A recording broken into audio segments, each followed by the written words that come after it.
All right, welcome everybody to day 12.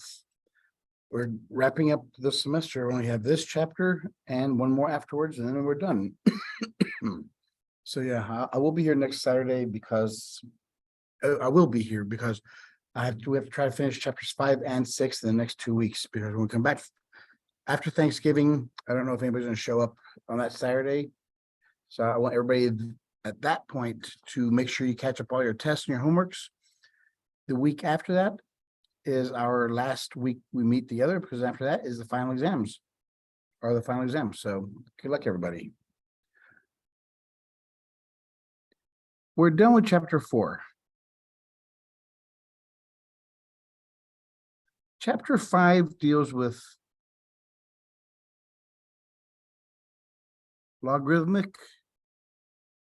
and exponential equations.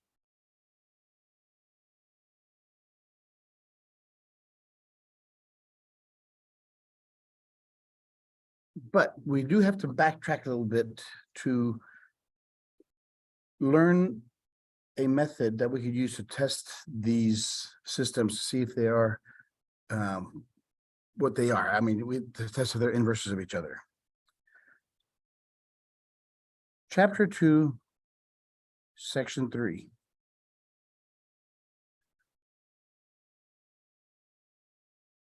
Composite functions.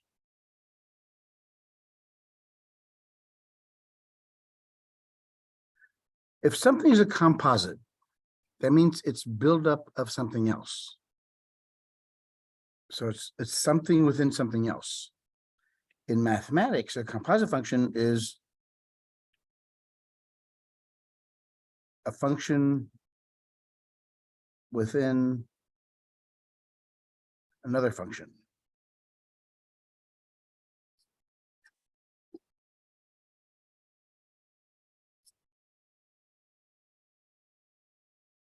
Okay, in review.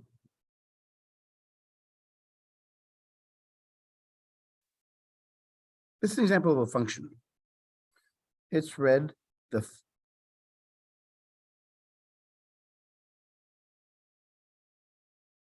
function f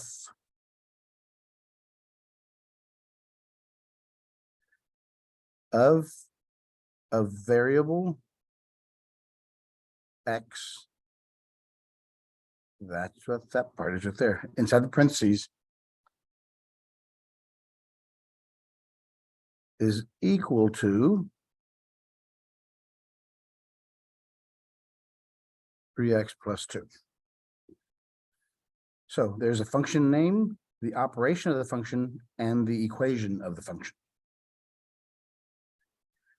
What we're talking about now, we're going to have functions within functions. The word of is important. It says the function, this is in short, this is read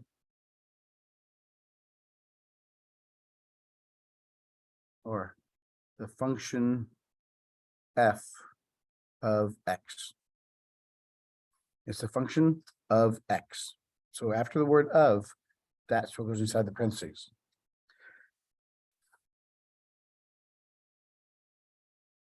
Let's define two functions. 3x plus 2, that's f of x, and another one, g of x, is just 5x.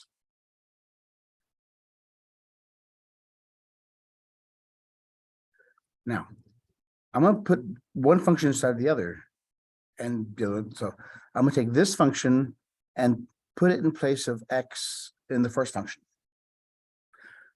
But there has to be a mathematical way of doing this, of stating this.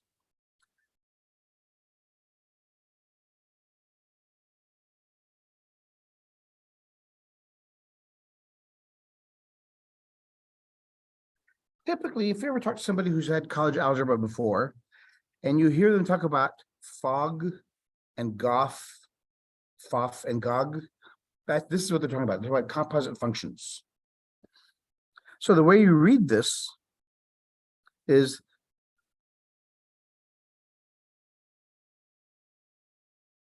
the function f of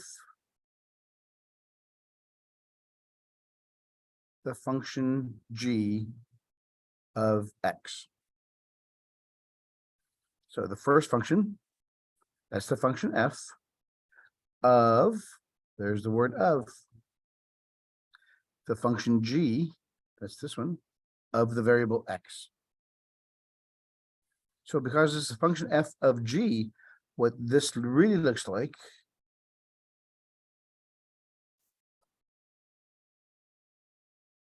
so this is a function g of x. So g of x is like this. But this is the function f of g of x. So it's a function of g of x. So whatever comes second goes inside the first. So that's how, this is how I would represent that. So what is g of x? G of x is 5x. G of x is 5x. So what is the function f? F is 3x plus 2. Anything that's inside the parentheses, anything inside the parentheses replaces that x. So it's 3 times 5x plus 2. And work it out, we get 15x plus 2, and there's your function. That's your composite function.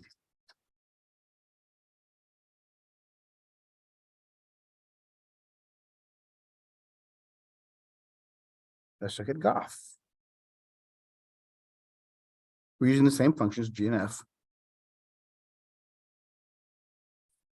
So the way this is read is the function g of f.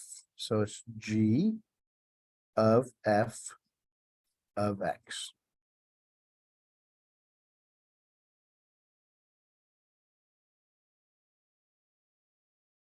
So the function f of x is 3x plus 2. And that's the function f. So now, inside my function g, anywhere I see an x, I put a 3x plus 2. So it's 5 times 3x plus 2. And work it out. 5 times 3 is 15x. 5 times 2 is 10. And there's that function.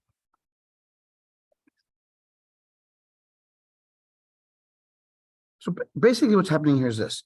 When you see something like this, the second letter, that function, that equation, goes in place of x in the first one, whatever that is. So here's the second function. So this whole equation, 3x plus 2, goes inside anywhere I see an x in the second equation.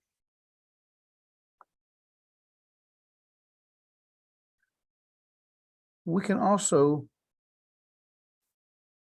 look at functions within the same function within a function.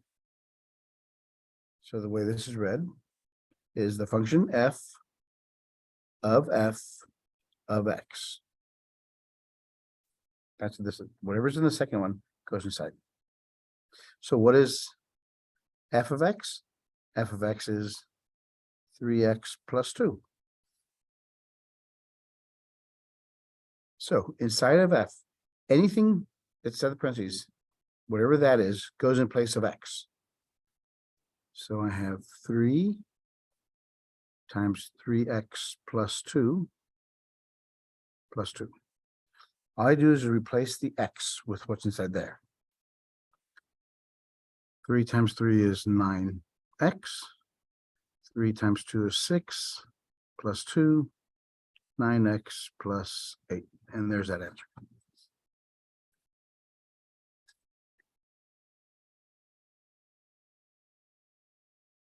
And we could do the g of g, or GOG. So it's g of x. What is g of x? G of x is 5x.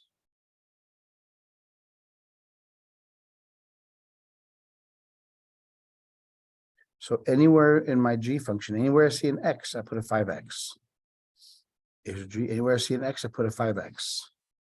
So it's 5 times 5x, which equals 25x. And there's an answer. So that's how composite functions work.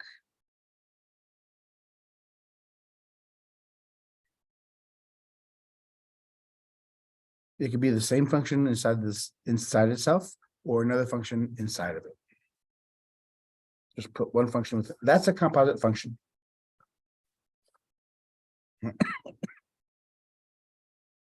Let's look at what they look like with fractions and radicals.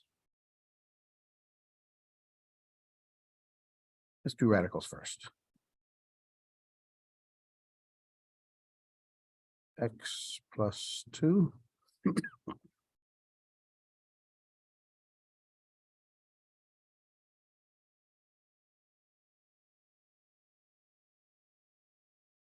So let's look at fog first.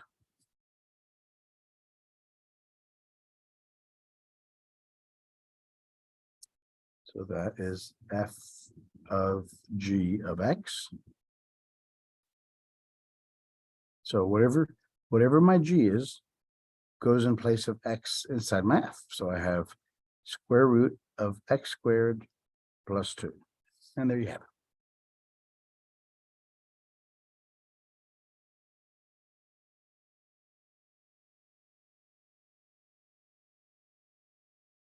Golf. It's the g of f of x. F of x is square root of x plus 2.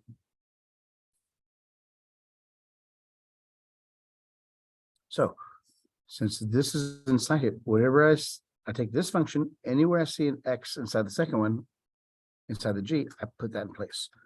So that's going to be the square root of x plus 2 squared. That's just the x. That's where I replace it. The square root and the square cancel, so we're left with x plus 2. And that's the answer.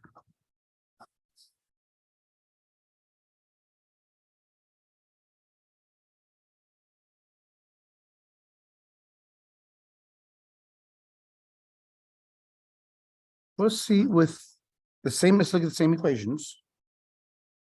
But this time, let's look at fog of 2.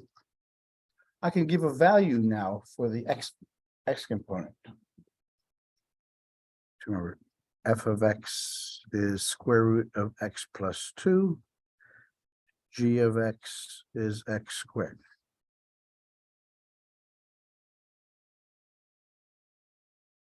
So what this thing says is f of g of 2.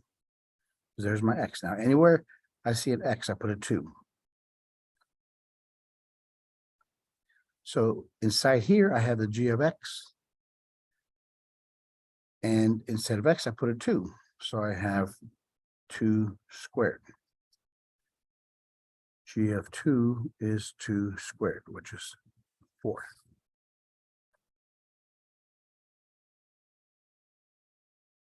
So now that's the input I have to my f function. The f function is square root of x plus 2. So here's x square root of 6. And there's the answer. There's your final answer.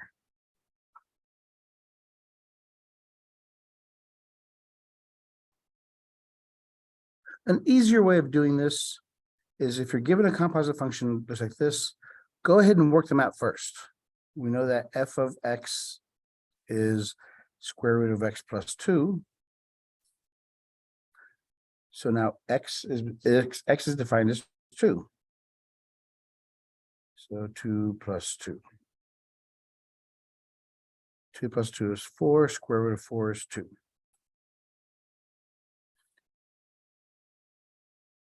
G of x we know is x squared. So g of 2 is 2 squared, which is 4.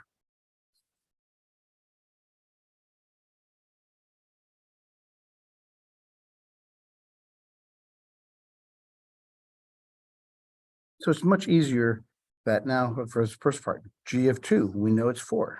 So this answer our input for the f of x function is 4. So now we go in there, 4 plus 2 is 6, square root of 6. That's what we just do is plug and play. Let's look at fractions.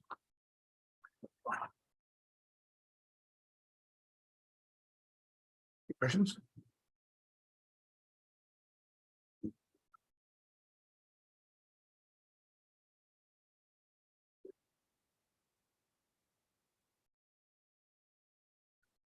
All right, let's look at fractions.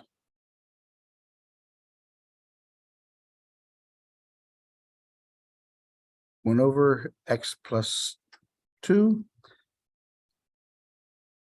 and g of x, let's make it 1 over x.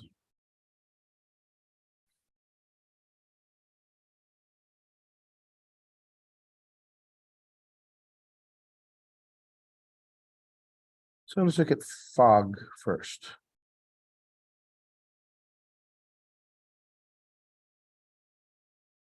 So this is f of g of x.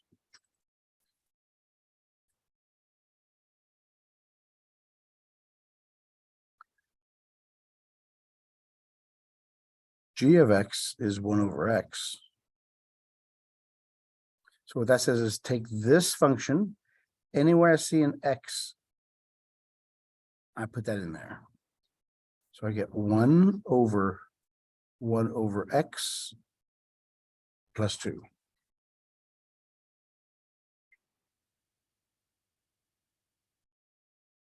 That's the easy part. Now comes the hard part of simplifying it. You have a number over a fraction. Since it's an equation on the bottom, we have to work that out first. We have to work that out. Since there's fractions, we have to have a common denominator. This one has an x, this one doesn't, so it needs an x over x. So I have 1 over x plus 2x over x.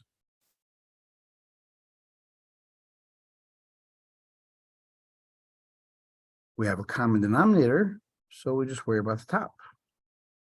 1 plus 2x.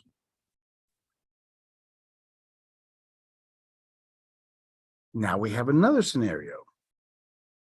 We have a fraction on the bottom, and we also have a fraction on top. Because 1 is the same thing as 1 over 1. So we have a fraction on the bottom, and a fraction on top. It's called a compound fraction. So what you do here, take the top number, leave it alone. Just put it down there. Multiply it by the flip of the bottom. Instead of 1 plus 2x over x, it's now going to be x over 1 plus 2x.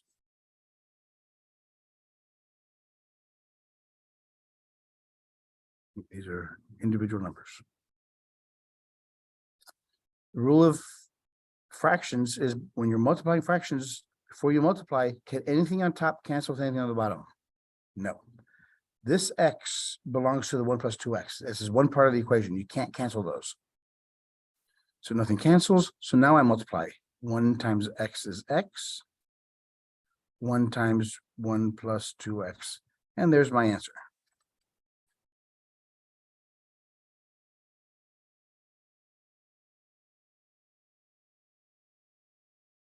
That's for this equation here. This is the final answer. So let's look at Goff.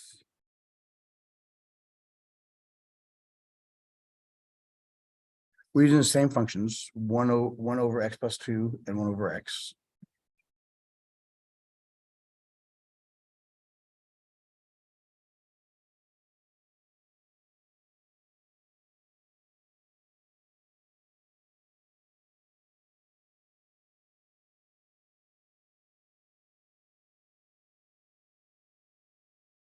So again, what this thing means is g of f of x. Since this is the inside, that means this equation goes in place of x in the second equation. So it's g of 1 over x plus 2.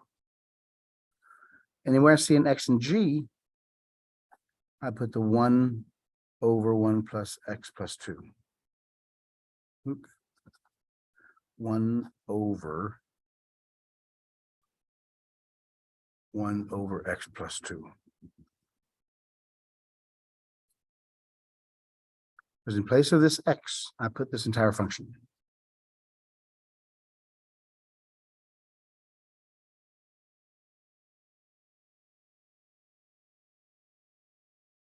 Again, we have a fraction over a fraction. Take the top one, leave it alone. Multiply it by the flip of the bottom.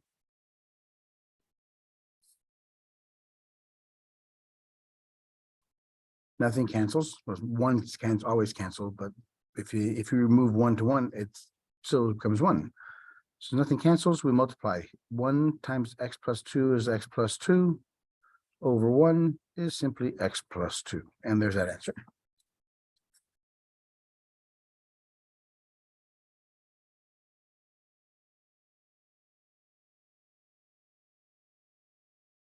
So that's the composite functions. That's how you put one function into another. We also work backwards.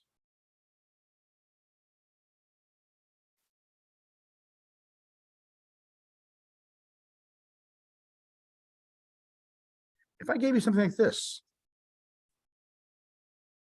can you tell me 2 equations that make up this first one?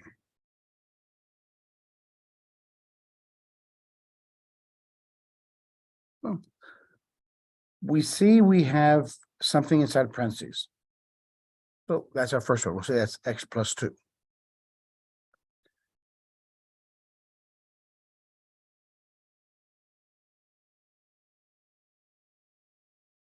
That means this must be another equation, 1 over x squared. So these 2 equations make up this. That's called decomposing functions. Deconstructing them, breaking them down to smaller pieces.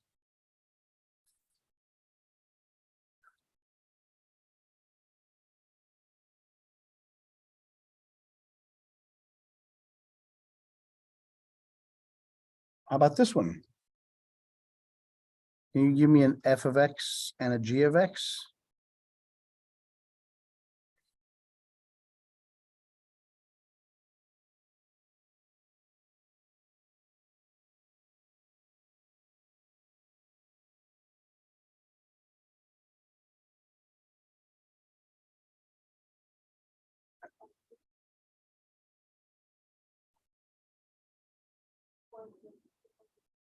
Yep. So since this is on the inside, that's g of x. What would f of x be?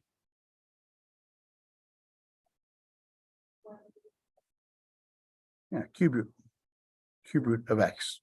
All right, perfect.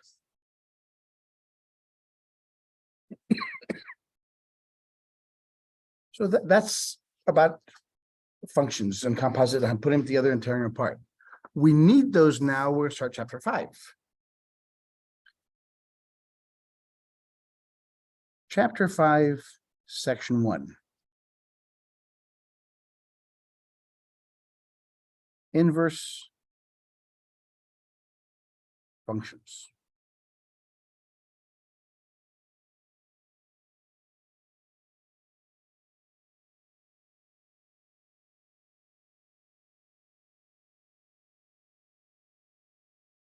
We've been dealing with inverse functions all along, but we haven't called them that. Basically, inverse functions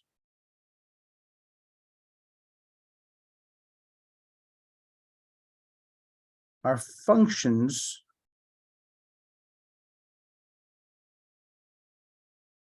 that eliminate each other.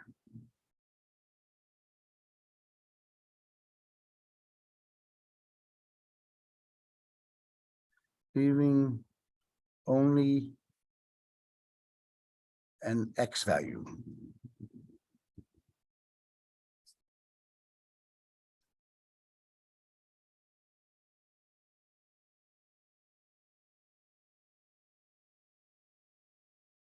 For example, let's pretend that f of x was x squared and g of x was the square root of x.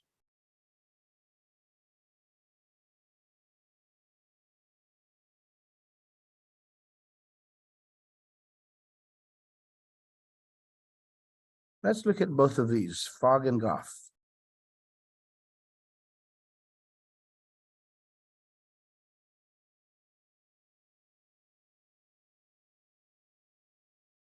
So what would you do? What would the first one be?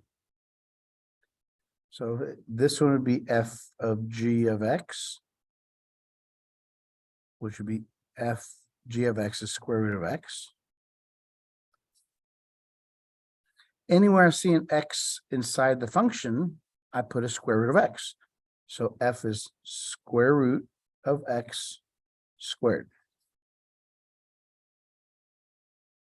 Square root of x squared, they cancel out, leaving with x.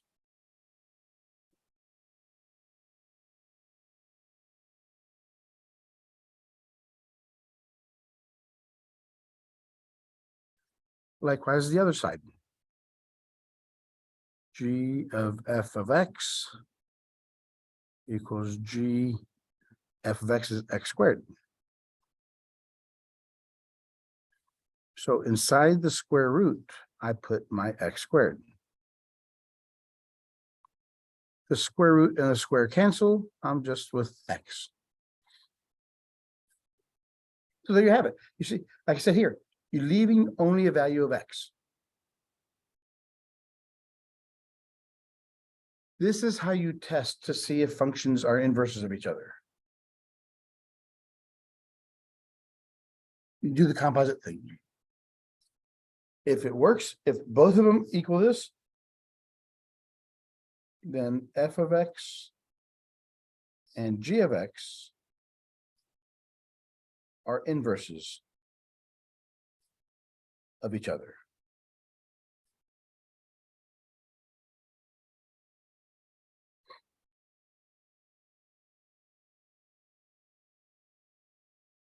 That's what we're looking for. So once we have two functions, you just do that to test them to see if they work out. Okay, now, but what exactly? How do we reference inverse functions? What is what inverse functions really mean?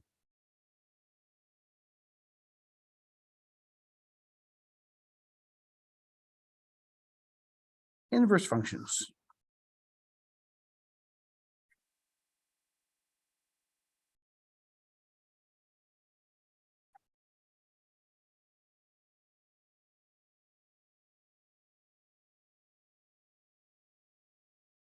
Are functions that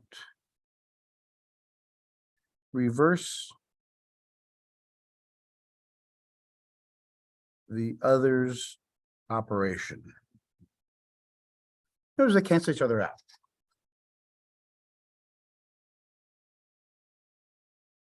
We have what's called an inverse relation.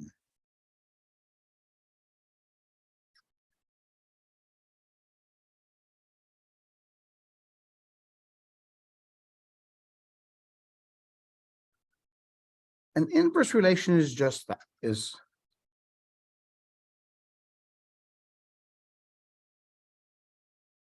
if any changes in the input create similar changes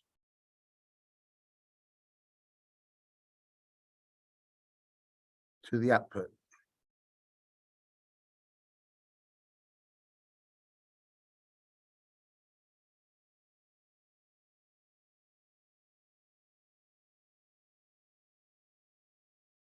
What does that mean?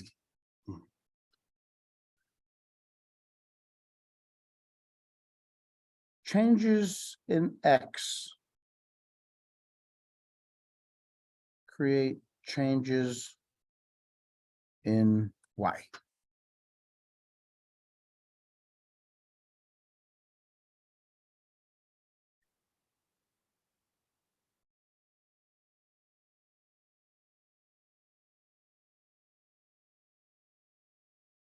So let's look at now what inverses look like. Let's say we had a list, a set of data.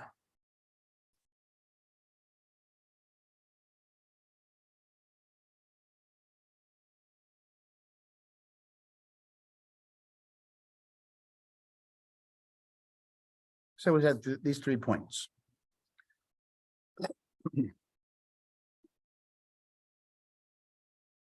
The inverse, we use, that's how you can tell if something's an inverse. We use that negative one exponent. All it does is you change the values of X and Y. What used to be Y here is now X. What used to be X here is now Y, so, and so on and so forth. So basically, that's how you find the inverse. If I give you a set of numbers, just change the X and Y's.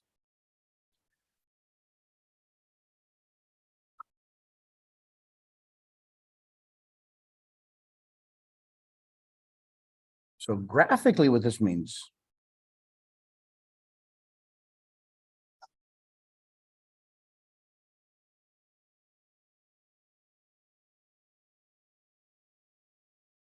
if X is changed to the Y value, and the Y value is changed to the X value,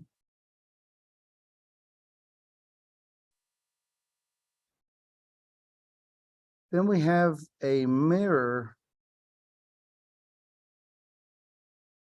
image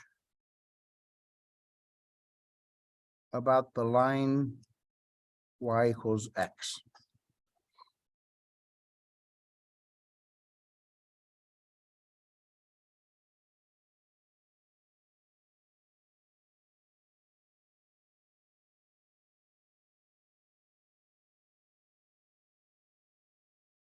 Let's see what this really means.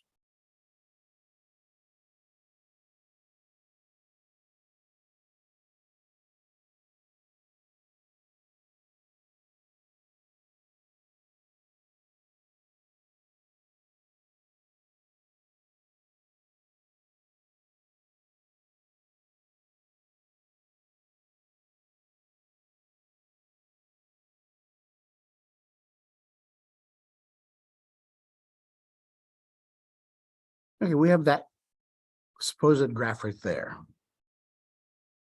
So what are the locations? What's this location?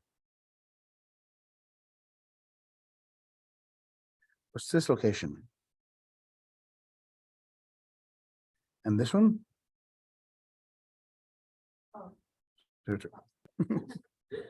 So what are the inverse values of those dots? What's this one going to be? 0 what? 0, -3. Yeah, the signs stay the same. Only thing changes is the location of the numbers. Yeah. And this one changes from -2 to 1 to 1, -2. This one changes from 0, 2 to 2, 0. So basically what we're looking at here, there's an imaginary line right here. That's the Y equals X line.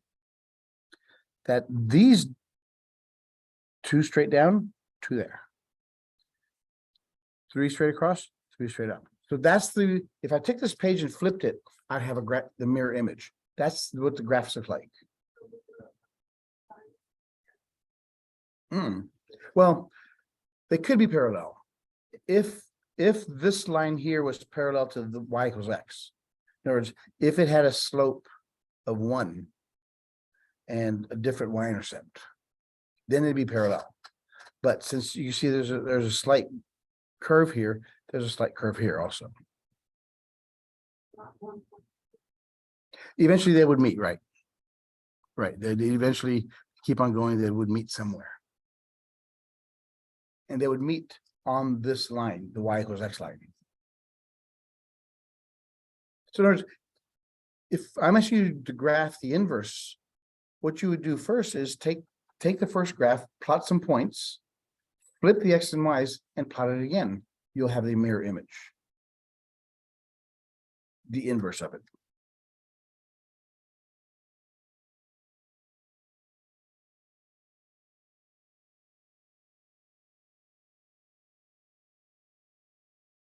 We use the exponent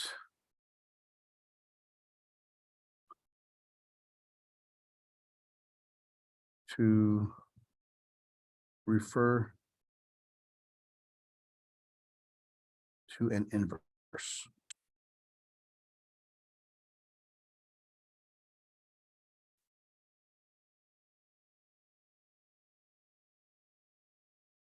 Note, this does not mean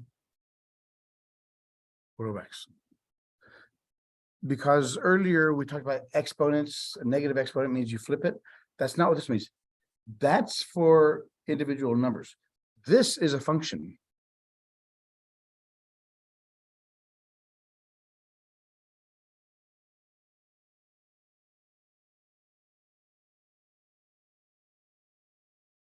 So let me see here. Let's see how we find inverses.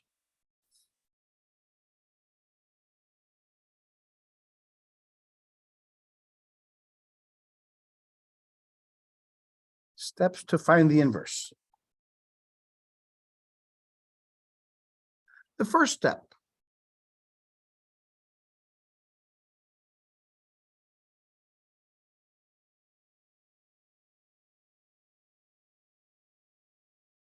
Switch X and Y.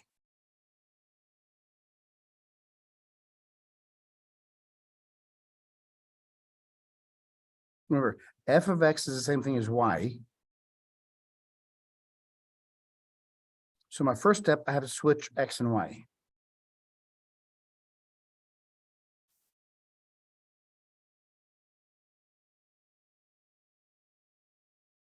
Two, solve for Y. This Y will be your inverse Y.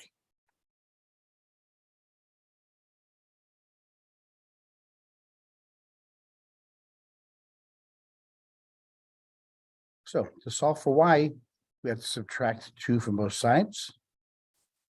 So we have 3y equals x minus 2 divided by 3. So my inverse is x minus 2 over 3.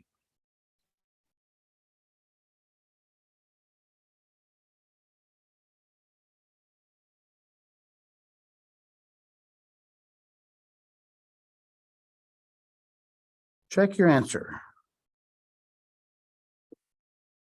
Remember, f of f inverse has to equal the same thing as f inverse of f. It has to give us x as a final answer.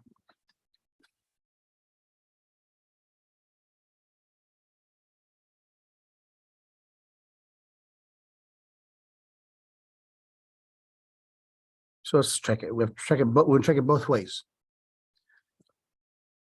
So we have here y, and here's y inverse. So let's take this equation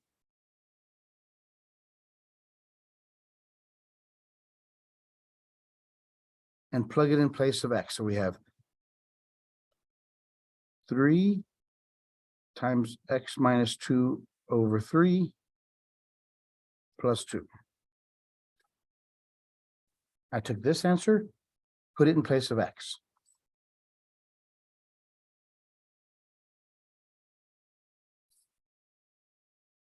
The 3's cancel. So we have x minus 2 plus 2. Minus 2 plus 2 cancel. So I have x. So far, so good.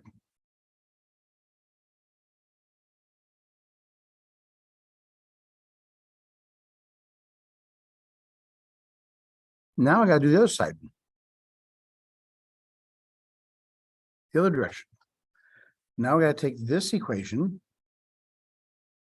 and anywhere I see an x, I got to put it in there. 3x plus 2 minus 2 all over 3.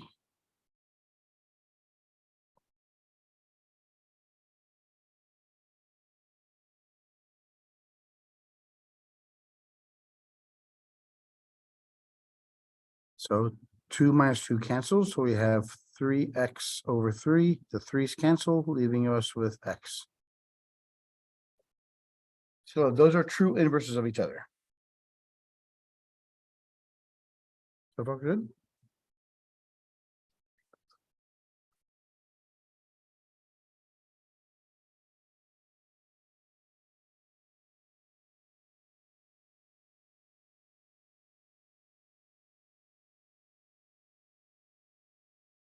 What we're looking for is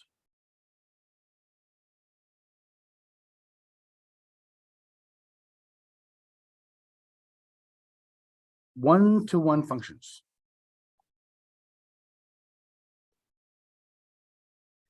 What this says, for each x value, there is one and only one y value associated with it. For each x value, there's one and only one y value associated with it.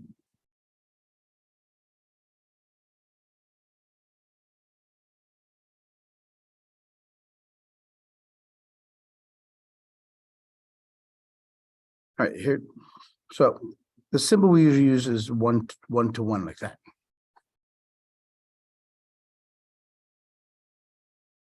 What this thing says is this. If A equals B,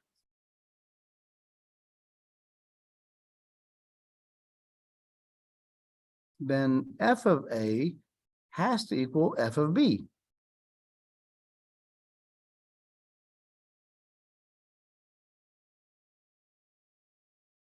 So far, so good. So that's that's reason for every x I put in there, I have to get the same value y. They could even look different, but the proportions are the same. Conversely, what do you think happens if A does not equal to B? Right, then f of A does not equal to f of B. This is what one-to-oneness means.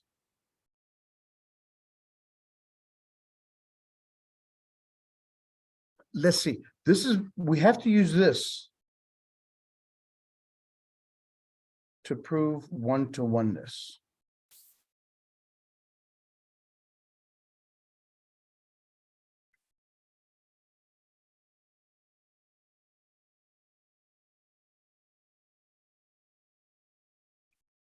Right? Okay, so let's use the one we've been using. So let's say f of x equals 3x plus 2.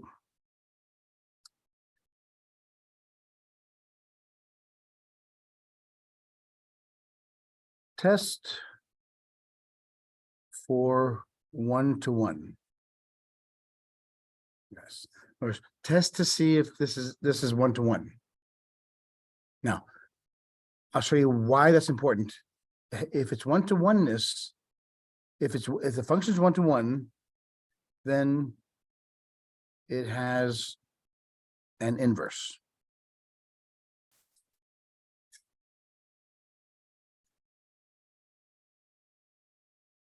If the function is one-to-one, then it has to have an inverse. This is how you test it. Well, look at this.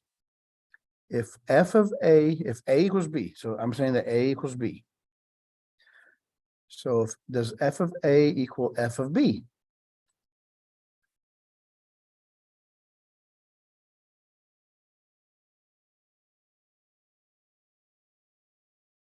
So plug them in there. We have 3A plus 2 equals 3B plus 2.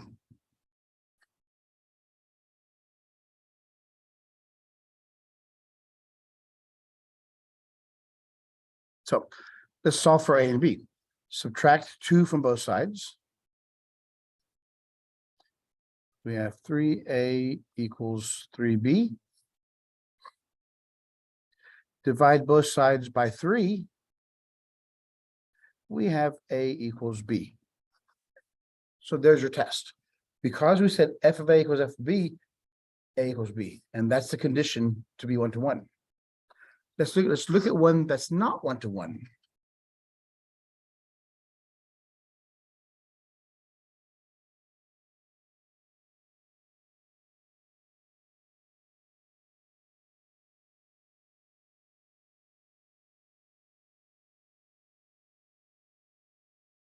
We're gonna prove it the same way. To test to see if it's one-to-one, we have to use this test. So again, we're saying that a equals b.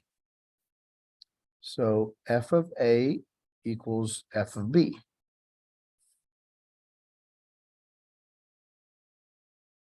So a squared equals b squared.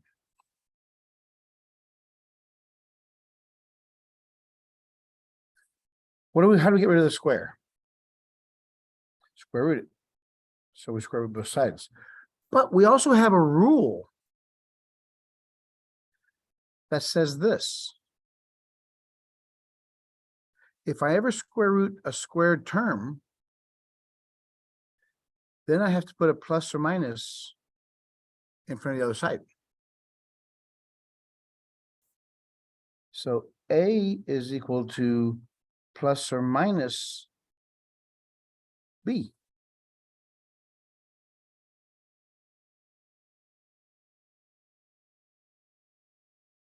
No longer one-to-one.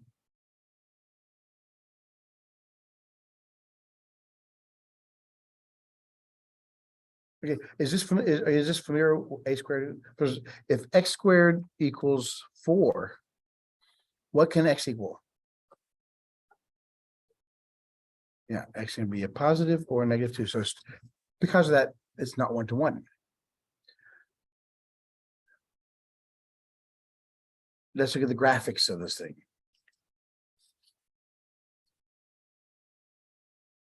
So graphically, what it looks like. Our first example was 3x plus 2, and then we use that x squared.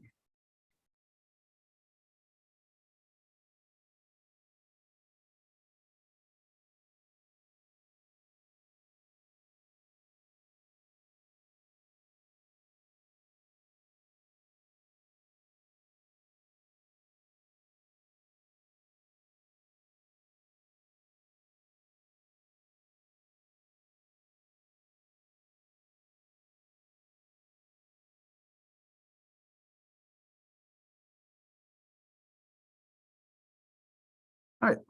So the first one, if we graph this, it's a linear equation. So we graph the y-intercept. From that point, we follow the slope. 1, 2, 3 over 1. And there's our graph.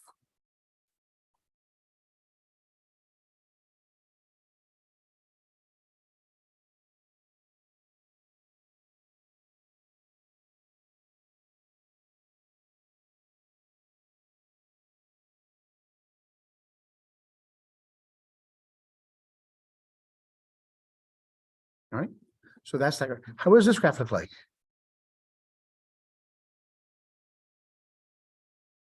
Well, if we don't remember, we can always just plug in some points. So let's try -2, -1, 0, 1, and 2. When x is -2 and I square it, I get what? +4. -1 squared, 1. 0 squared, 0. 1 squared, and 2 squared. So 1, 2, 3, 4. That 1 is 1, 0, 1, 1, 2, 4. So this is a parabola.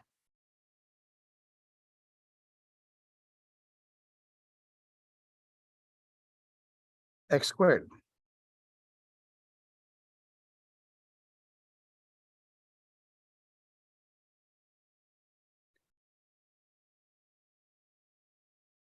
This one was one-to-one. This one was not one-to-one. So if we see a graph of a function, we have another test we can do.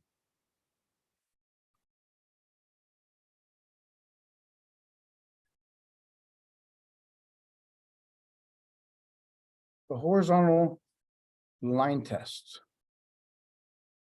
for one-to-oneness.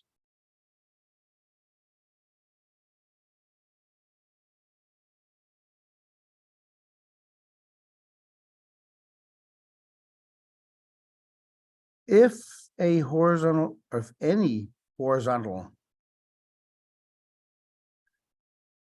line crosses the graph at more than 1 point,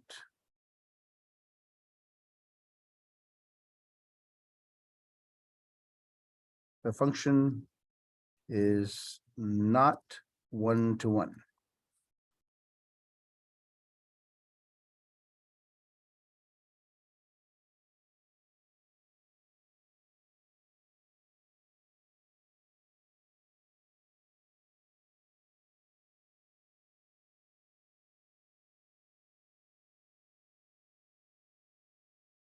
So that's what it says here. Look at the first one. If we drew a horizontal line anywhere, it only crosses it once. So we know the graph is one-to-one. The function is one-to-one.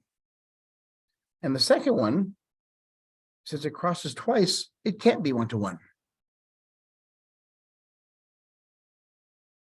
So if the horizontal line crosses the graph at more than 1 point, then it's not one-to-one. So far, so good.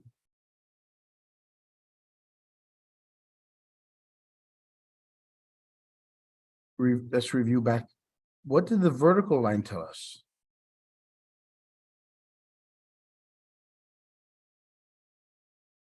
What is the vertical line testing? We did that in chapter 1.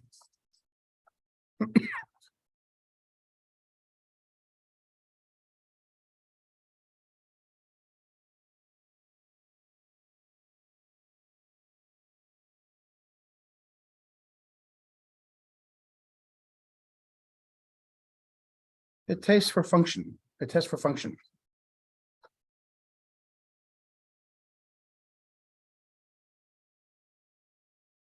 A function cannot have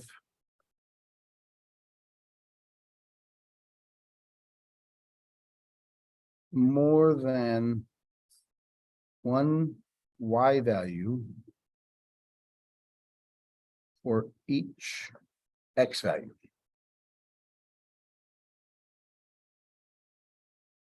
Whereas if you drew a vertical line, it can't cross the graph twice or more than twice. Now, what we're looking here, since we're looking at the graphs of things, as I said, it's reflected across the line y equals x.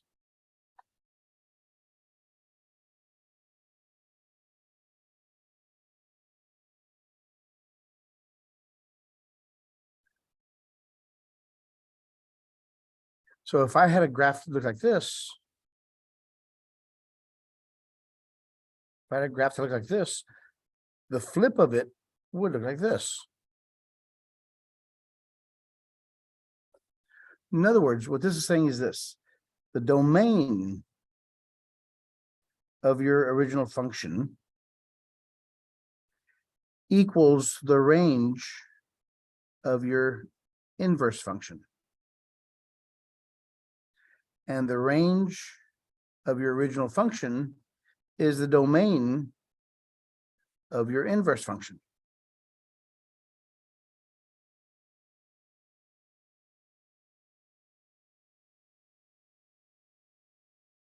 If you think about it, it's a no duh. Because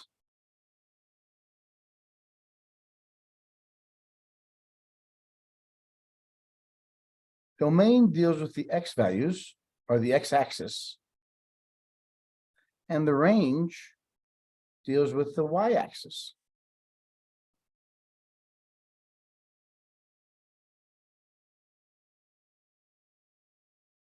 Remember what I said, how we find our inverse?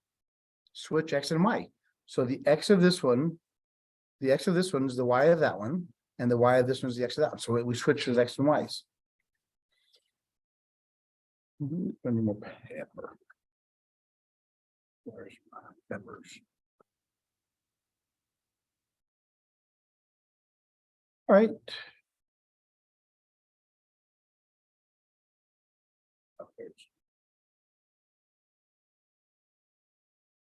Okay. So that does it for section 5.1. We're now going 5.2.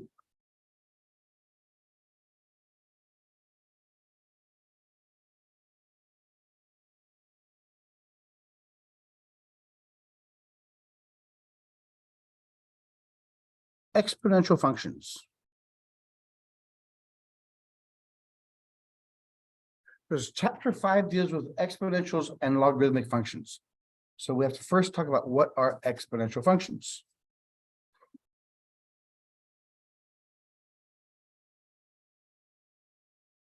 An exponential function has this form.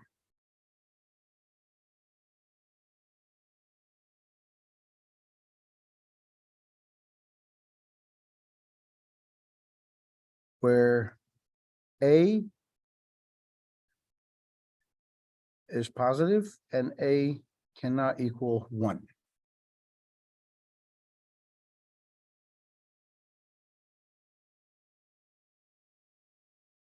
Now, we've talked about exponents before.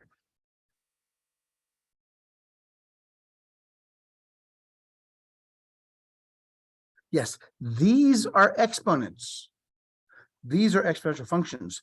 You notice the x variable is the exponent. This is just a number. The base in exponents is the x, but in exponential functions, the x is the in the exponential position.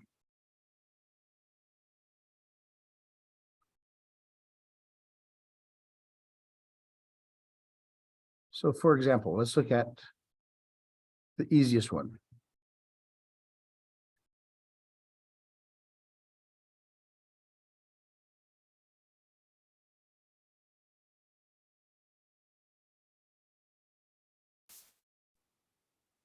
Remember, we said that A has to be positive, and then A cannot be 1. So this one. If we drew the chart on this,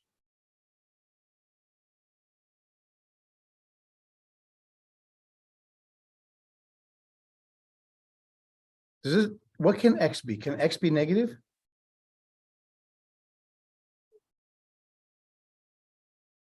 Well, if X is negative, then it means it's very small. It means 1 over A. So yes, X can be negative. So say -2, -1, 0, 1, and 2. Let's look at some values here.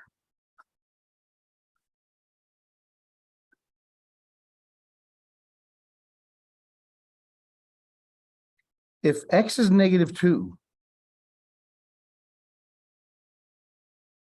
then what we have here is 2 to the power -2, which means 1 over 2 squared, which means 1 over 4.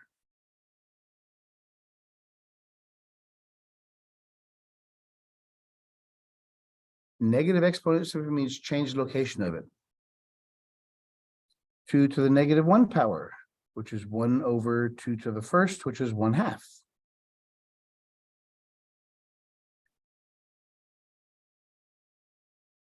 Two to the 0 power is anything 0 power is 1.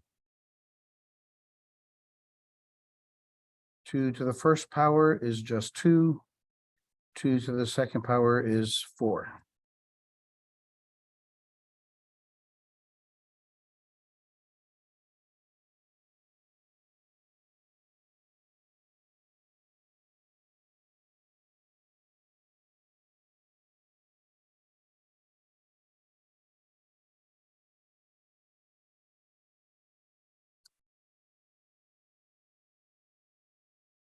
So looking at this, looking at the equation, 2 to the power x, can the answer ever be negative? No. The only 2 is a constant. 2 won't change. The only thing changes is the exponent, and that's never going to change the sign of it. So the answer will never be negative. The bigger the negative number becomes, the smaller it becomes. So it looks like this. It crosses at 1. At 1, it's 2. At 2, it's 4. That's what the graph looks like. Exponential equations will always cross the y-intercept is always 1. Because anything to the 0 power is 1.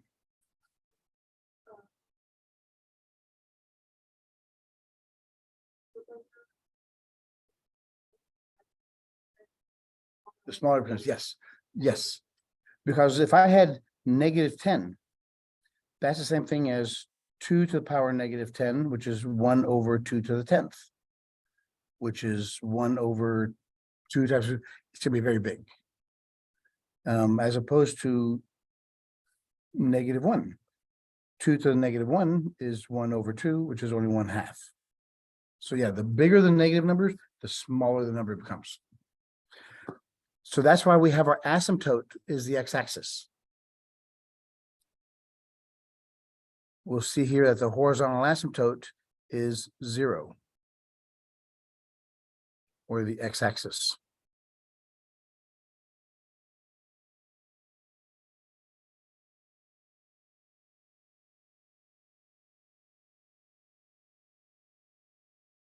It's going to look the same no matter what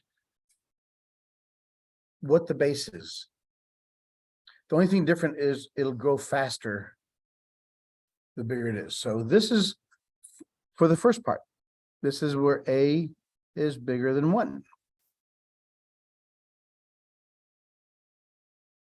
If A is bigger than 1, you'll have this shape of a graph.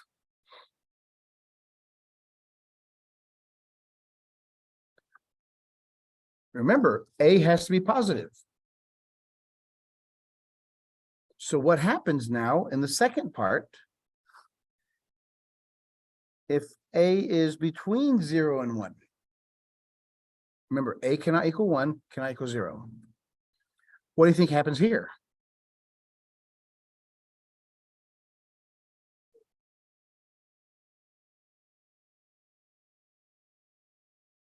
What's that?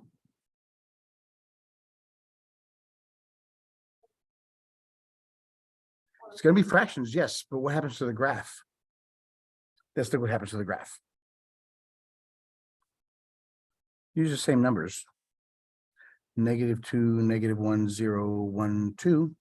But in this place, A, let's make it 1/2. Here, A was 2.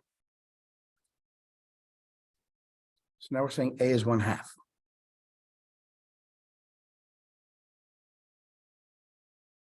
A to the power x.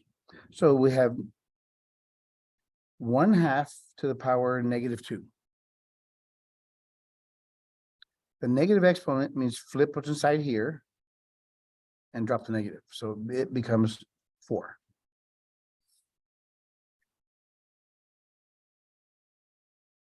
One over 2 to the power -1. It's a negative exponent, so flip inside the parentheses. So it's 2 over 1 to the first power is 2.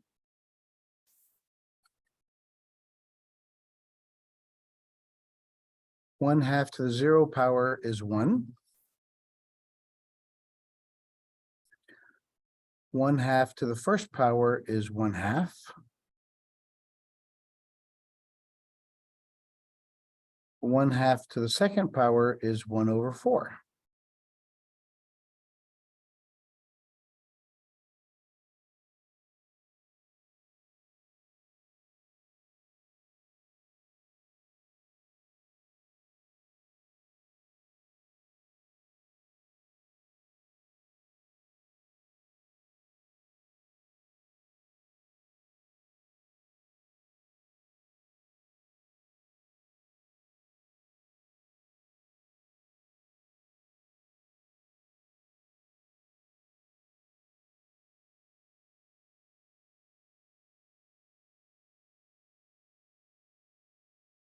All right, so the first one, when x is -2, y is 4.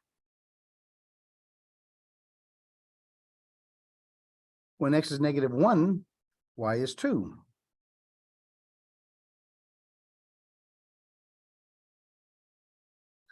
When x is 0, y is 1. When x is 1, y is a half.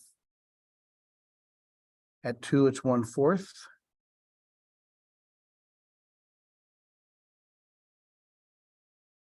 So this is what the graph looks like now. And it keeps on going smaller, smaller, smaller. Again, same thing. We have a horizontal asymptote at 0. So what did you know? So what did you notice?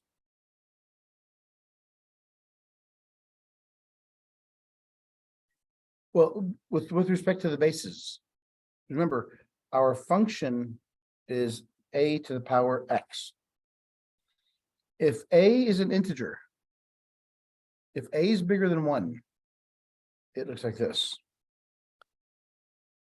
If a is between 0 and 1, it's a decreasing function. That's what the graph's showing you. If base is bigger than 1, it's an increasing function. If it's less than 1, it's a decreasing function.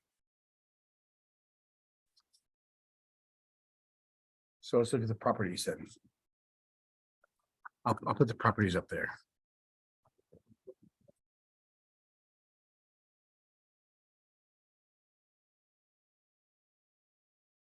Properties of exponential functions.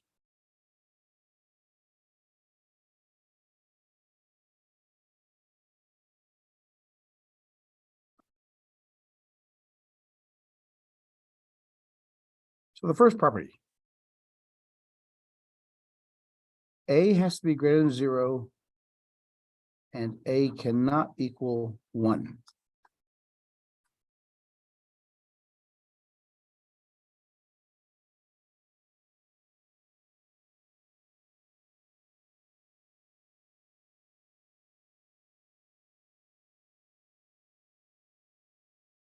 F of x is a continuous function. There's no breaks, no jumps, no breaks or anything.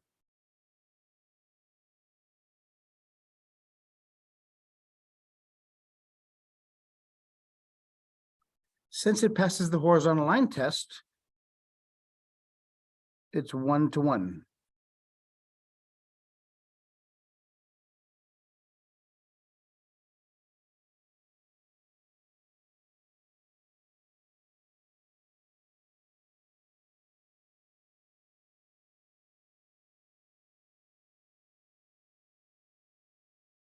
The domain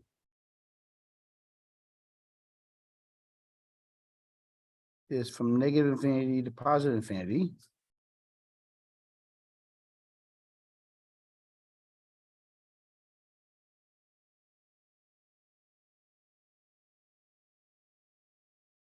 But the range is strictly greater than 0.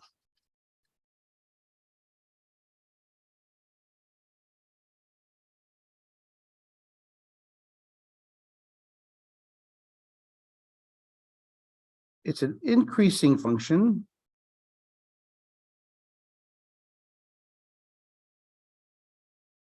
if a is greater than 0. No, a is greater than 1. I'm sorry. It has to be greater than 0. It's an increasing function if a is greater than 1.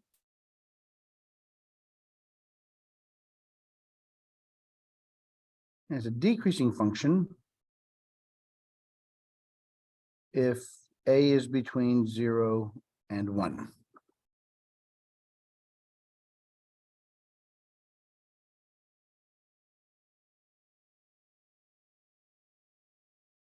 that's what those graphs look like.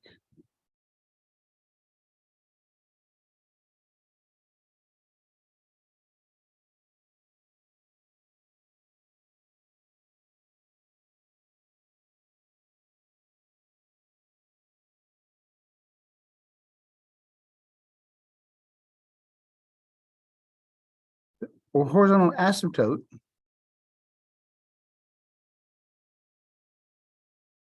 is the x-axis, or y equals 0, or the horizontal asymptote equals 0.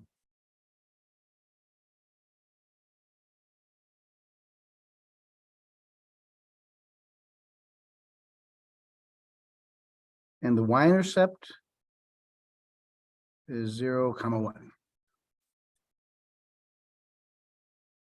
So far, so good. So those are the properties. And in the next section, we're going to look at logarithms, and it's going to be inverses of those. Let's look at some transformations.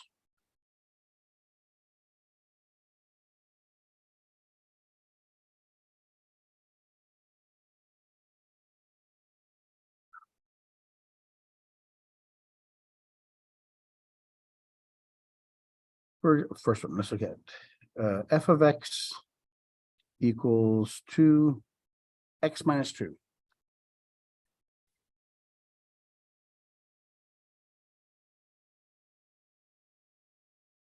Let's see if you remember back from chapter 1. Is this going to be a horizontal or a vertical shift?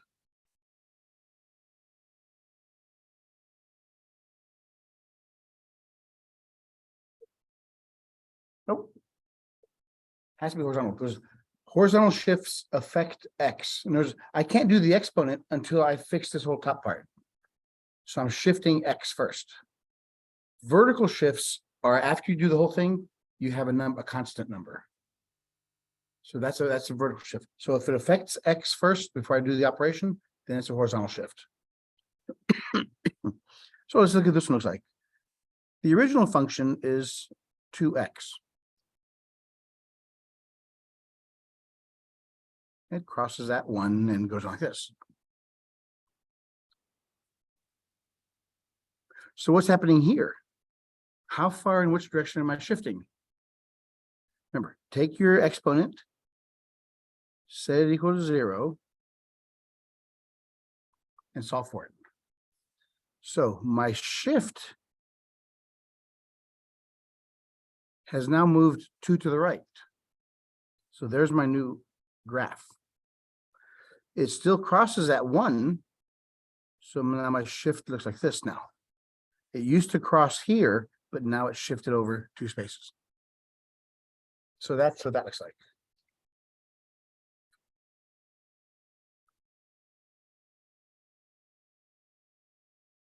All right, so that's a horizontal shift. Let's take an example of a vertical shift.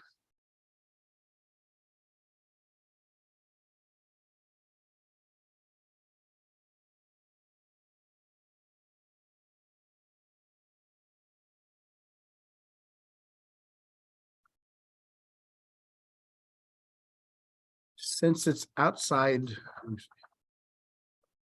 this is the horizontal shift, since it affects x first. Since this one is outside the function itself, the function is 2x. This is a vertical shift.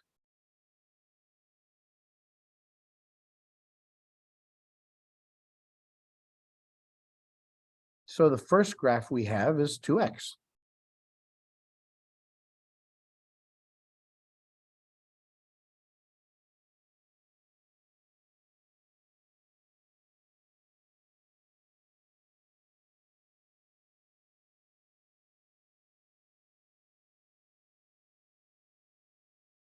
Let's see what happens in the vertical shift. I'm going down 4 spaces. So from this horizontal line here, the x-axis, I now have to go down 4 spaces. 1, 2, 3, 4. So there's my new x-axis. This x-axis shifted from there to there.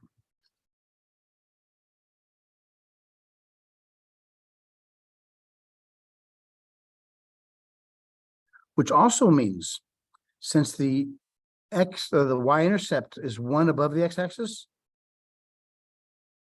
that shifts down 4 spaces also. And there's my graph. So all I did was pretty much take the origin and move it 4 spaces down. And there's my graph.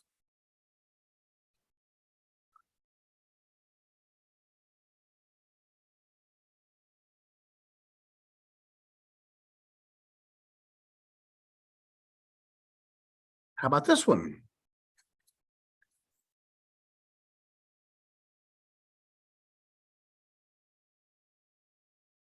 Well, what do you think this one's going to do?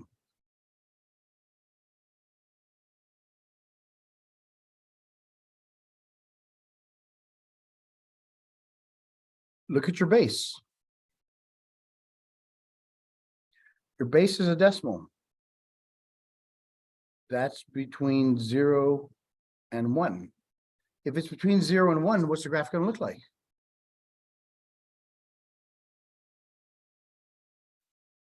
It's decreasing, right?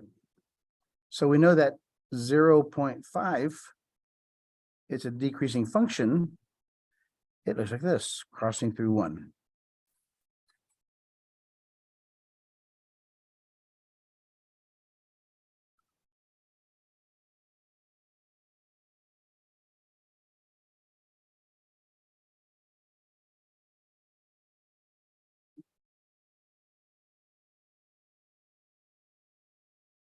Okay, what happens here?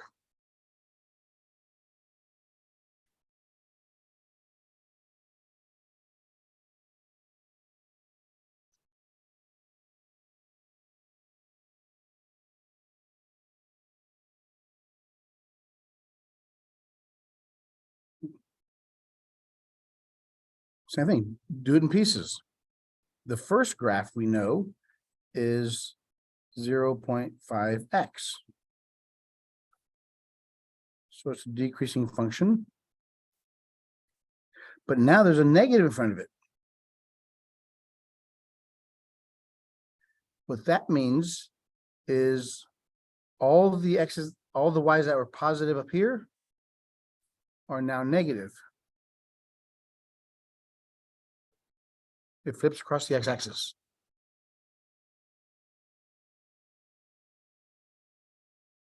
This one flips. So it's all the positives of all the answers of the y values now become y values negative.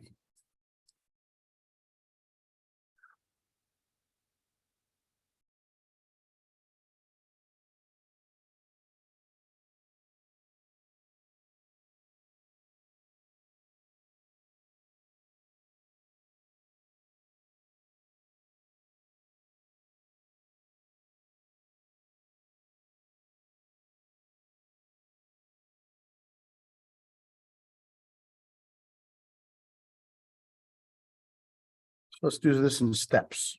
The first step, what's the original function? 0.5x. Since the base is less than 1, it's a decreasing function. It goes to 1. The next thing I do, there's a negative in front of it, which now means all my y values become negative y values. I flip across the x-axis.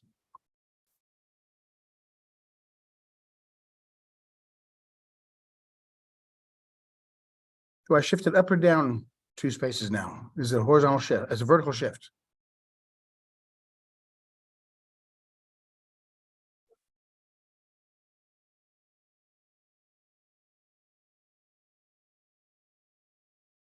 It's a positive 2, so it's up 2 spaces. So here's the y-intercept. I go up 2.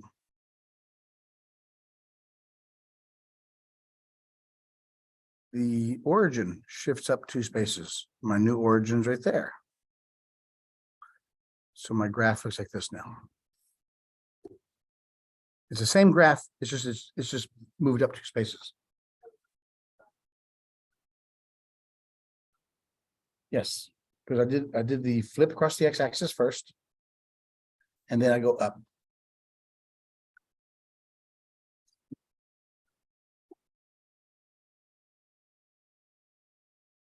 It's the same as we did in chapter 2. If the x is in front of the function, the negative is in front of the function, then it flips across the x-axis. If the negative is in front of the x value, it flips across the y value, the y-axis.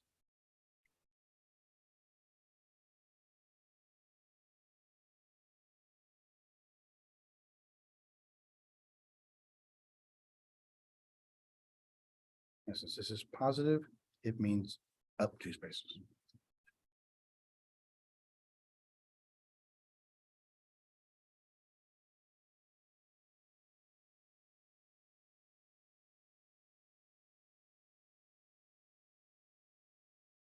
All right.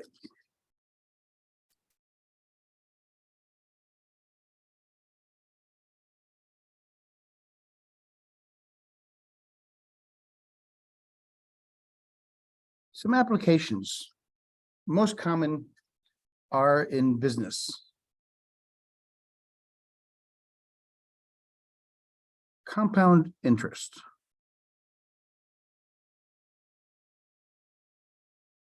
In business, there are 2 types of interest that you could borrow money from a bank. Simple interest, which is just you borrow $100 and you promise to pay back 10%. So no matter what, you promise to pay back $110.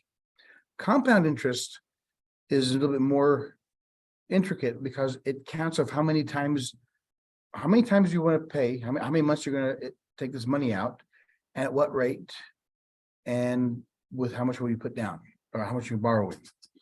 So the compound interest looks like this. This is what banks use whenever you want to borrow money. Now, I got ahead of myself.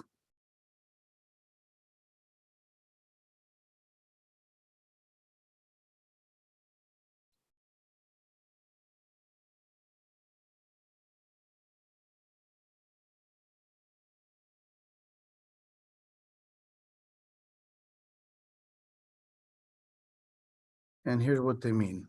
The letter A is called the annuity, which is the total amount that you'll pay back when everything's said and done. The value of the note to the bank. P stands for the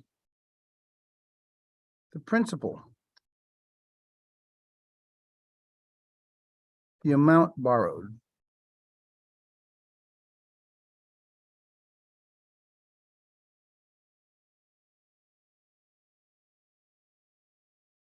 R is the rate you borrowed. The rate will always be in decimals.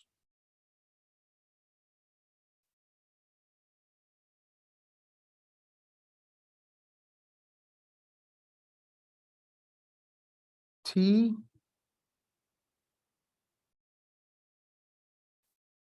is the time you're going to borrow the money. This is always in years.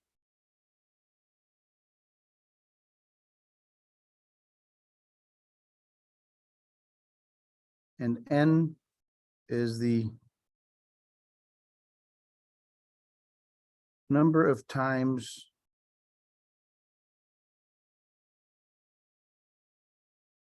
per year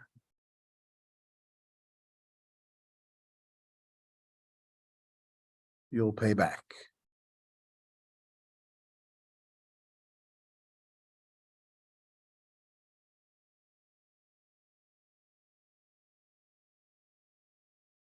Okay, now this is a bit more complex. For example, if I said semi-annually, what does that mean in numbers? Yeah, means I'm gonna pay back twice. Monthly, it's 12 times. Weekly, 52. Quarterly, because there are 3 quarters in a year. So yeah, so you have to quantify what those words really mean. That's really the only part you have to think about. In the rate, if I gave you 15%, what is that in decimal?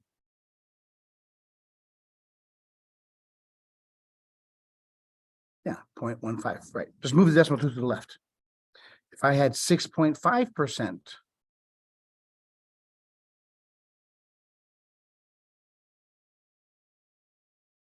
0.065. Very good. Because yeah, you basically move the decimal two to the left. And unfortunately, I don't have any examples put in there, but that's all it is. But you'll definitely need a calculator for these. You'll definitely need a calculator for these.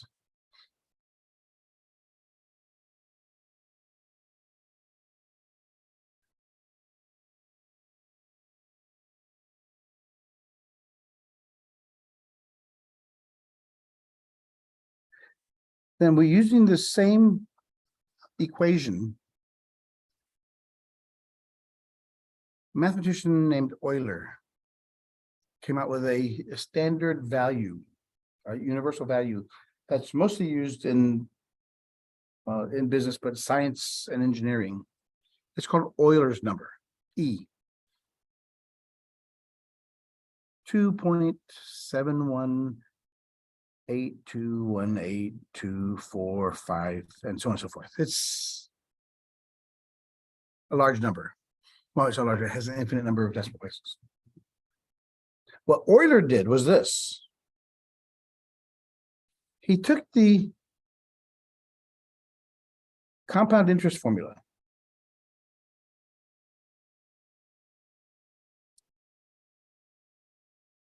and said, okay, how much are we going to borrow? Let's say $1.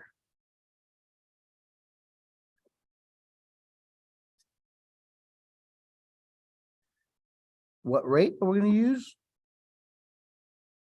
100%.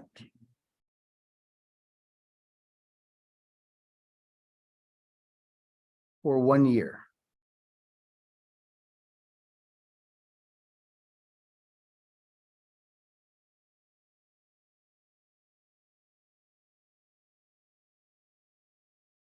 %100 in decimals is 1.0.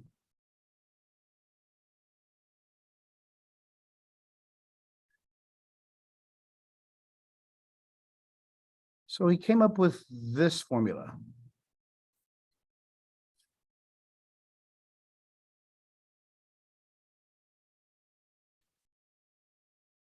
As n gets bigger and bigger and bigger, goes to infinity, a gets closer and closer and closer to that one number,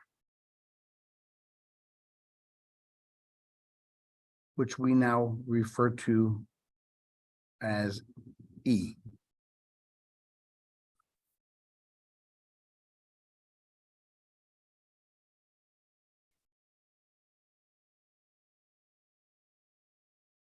You'll see sometimes in equations the function e to the power x.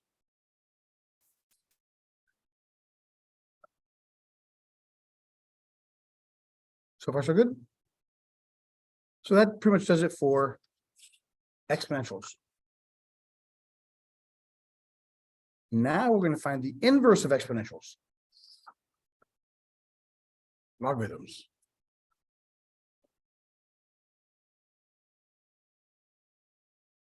Chapter 5, Section 3.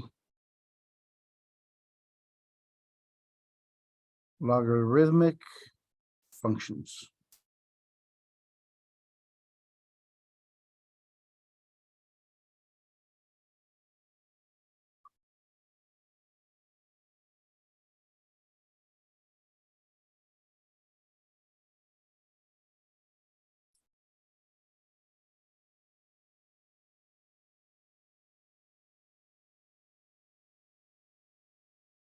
Okay, so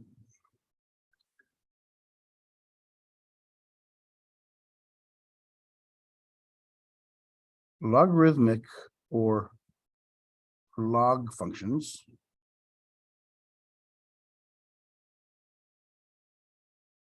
are the inverse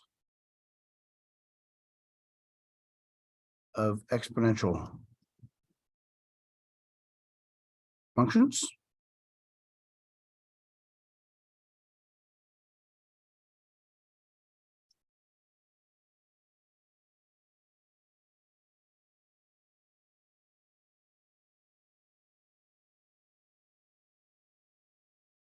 So we know that from exponentials, we have this. The graph of that one looks like that. So that's our exponential function.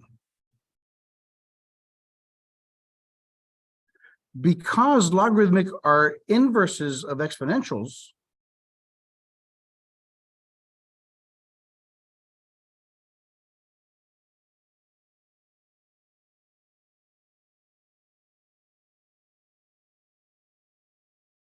because they're inverse, they have to flip across the line y equals x. So this point here at 0, 1 becomes now 1.0.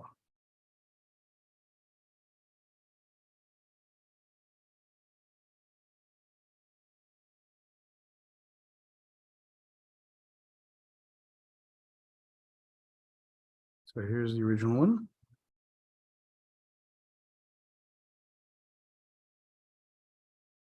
So they're inverses of each other.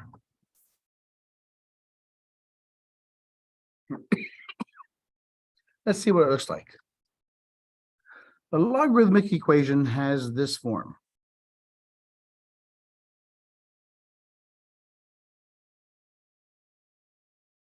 It's red.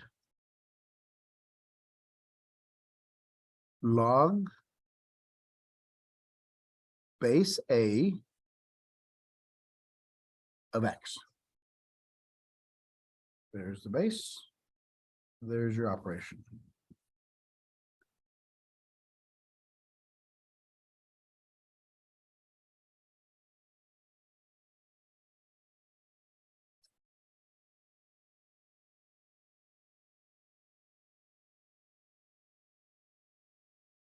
So the inverse of this function, of the exponential function,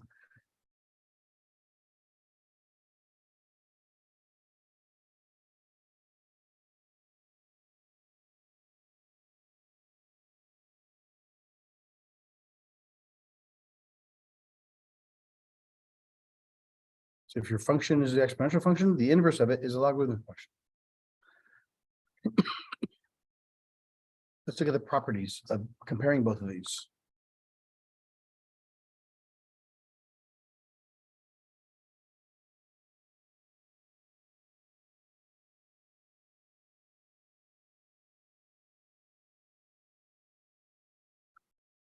Properties of logarithmic and exponential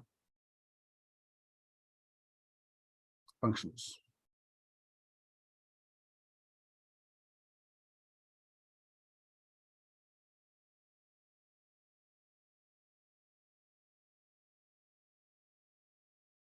I'll put the exponentials here and logarithmic. And instead of writing logarithmic anymore, I'm just going to log. It's a lot of extra writing I don't want to do. So the exponential function is y equals a to the x.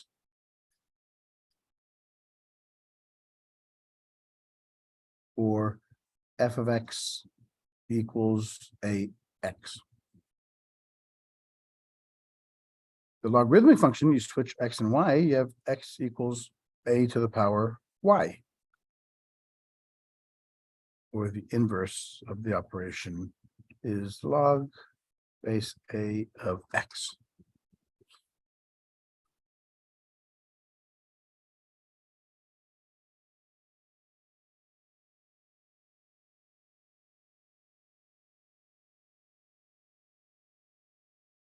Remember their graphs. They both have to be continuous. No, there's no breaks anywhere.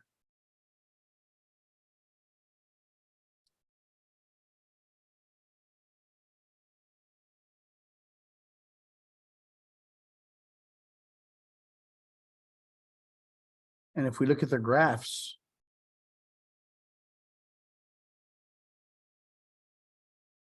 They both satisfy the horizontal line test, so they're both 1-to-1.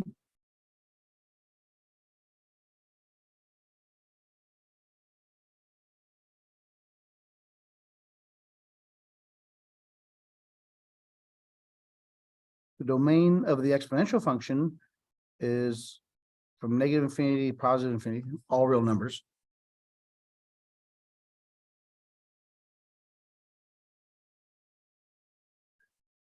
The range is from 0 to infinity.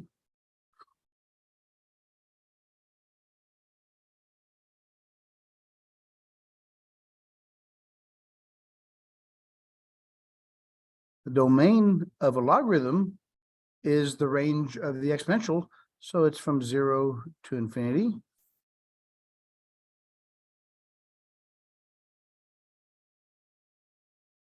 And the range of the exponential function is from negative infinity to positive infinity. Doesn't matter. They're inverses, so the domain of one is the range of the other, and vice versa. So that's how you tell they're inverses of each other. All right. They're both increasing.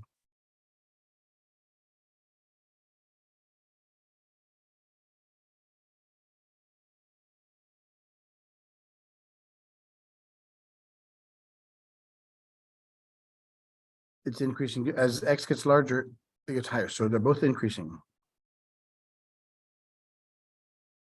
The horizontal asymptote here is equal to 0, or the x-axis.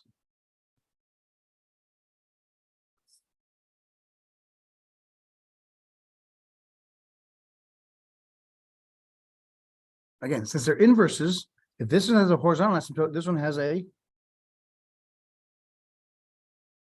vertical asymptote. And that vertical asymptote is 0. It's the y-axis.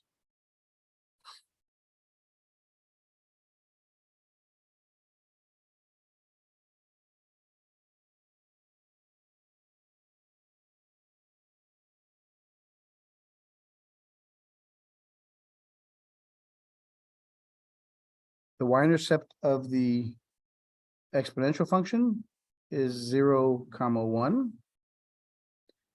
And the x-intercept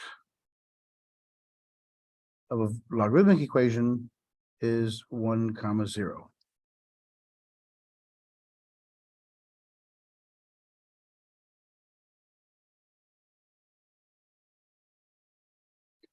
The exponentials have no x-intercepts.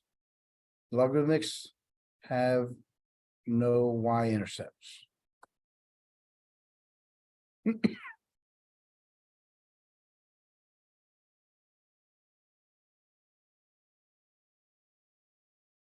Okay, let's find some numbers now. All that is great, but unless we know how to find the numbers, it means nothing to us. So here's the first one. Log base 10 of 10,000.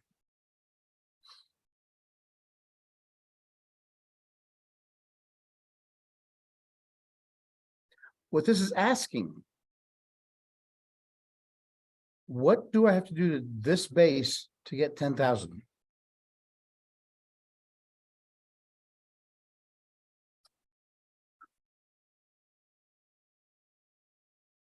Ten times 100 is 1,000.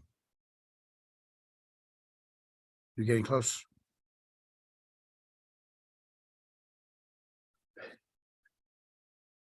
The answer is 4. I have to take 4 at 10 times 10 times 10 times 10 is 10,000. So I have to take this number and raise it to the power of 4.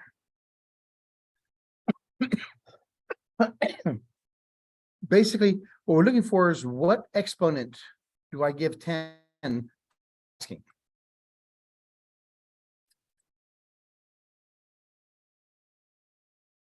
The exponent of base 10. Okay, how about this? Log base 10 of 0.001. So what's the exponent I need to make 10 equal to this?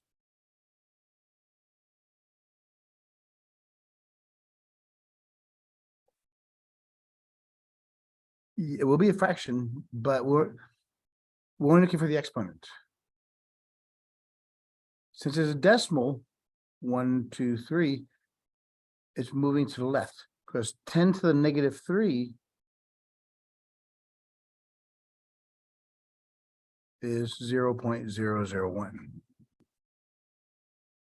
So I'm looking at what exponent does 10 need to make it a decimal? Because it's a decimal, it has to be negative. I have to go left. I'm gonna show you an easier way of doing these conversions in a second, but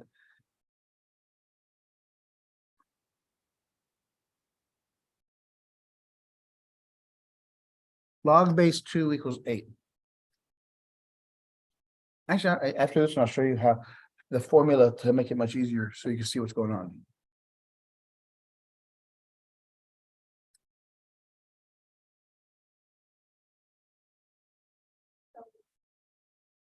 Huh? Very good. Very good. Let's go ahead and jump to this formula. So we have a logarithmic equation. Log base a of x is equal to some number y. Now, I can convert it from exponential, from logarithmic to exponential. Take whatever the base is, it has to remain the base. So this base comes over here and pushes that one up. Since the base has gone here, it equals x.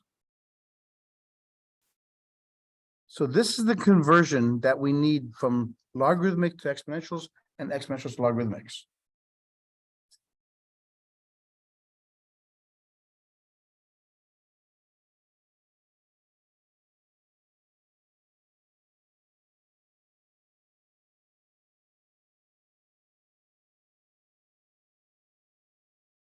So let's look at the first one. We had log base 10 of 10,000 is equal to some number y.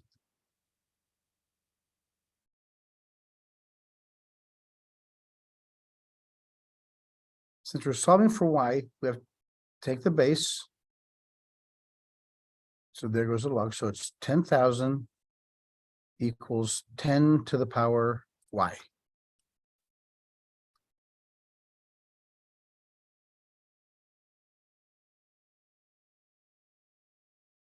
What is 10,000 made up of? 10 to the power 4. Once I get it to the same bases, then all I have to do is compare the exponents, and there's my answer.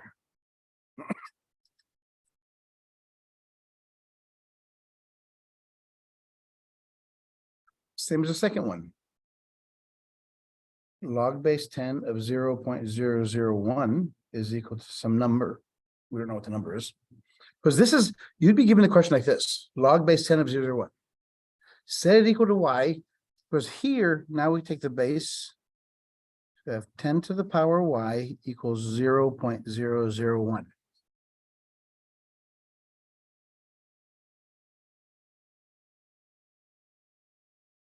Because we're talking about moving decimals around, this number is 1, 2, 3. So it's 10 to the power negative 3, because it's moving to the left from the left. Since I have the same bases, all I got to do is compare the exponents. So the answer is negative 3.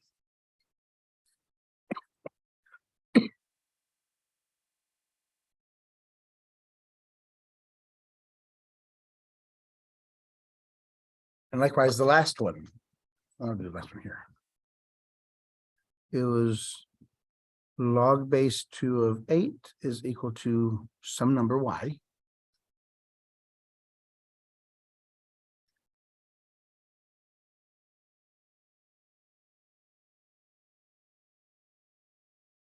So take the base 2 to the power y is equal to 8. What is 8 made up of? Yeah, 2 times 4, so it's 2 to the y, 2 times 2 times 2. Once I got the same bases, I know my answer now.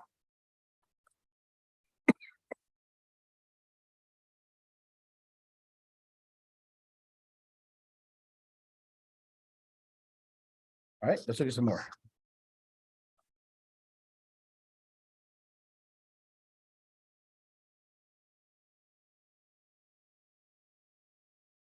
Log base 9 of 3.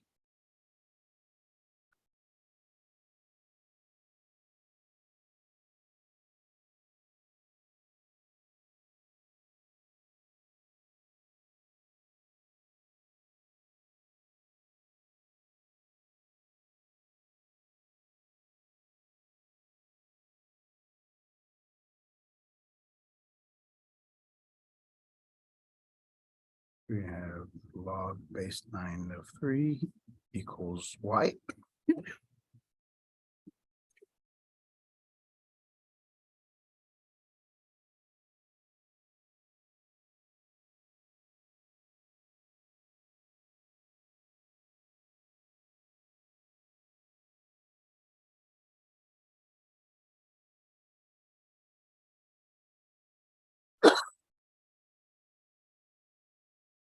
So what do we do at this point? We have 9y equals 3.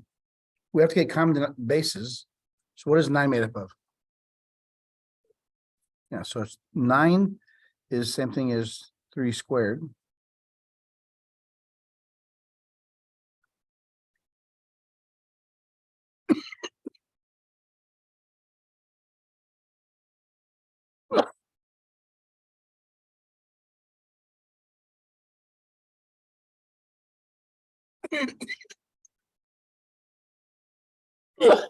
Oh.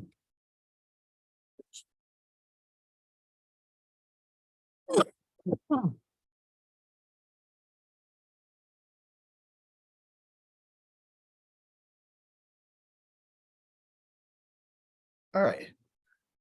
So we have power to a power. That means you multiply.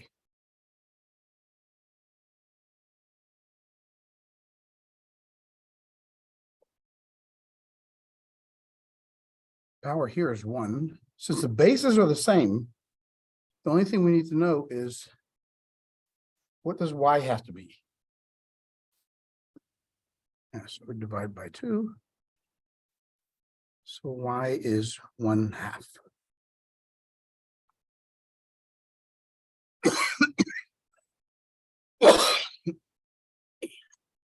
So this answer here is 1/2.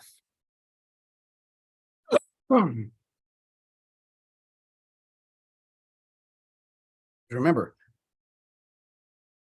9 to the power 1/2 is equal to 3. The 1/2 power means it's a square root.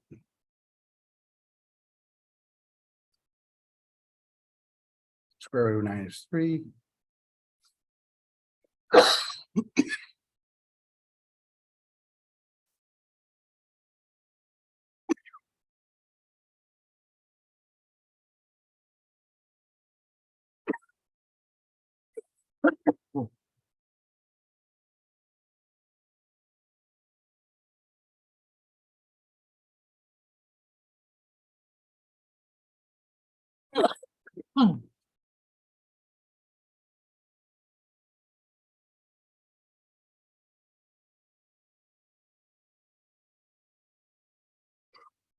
All right, so we have here is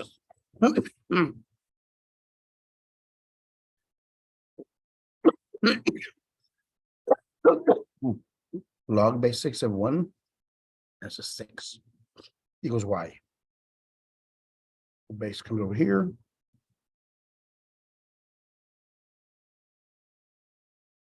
Any number raised to a certain power always equals 1. Any number raised to 0 is always 1.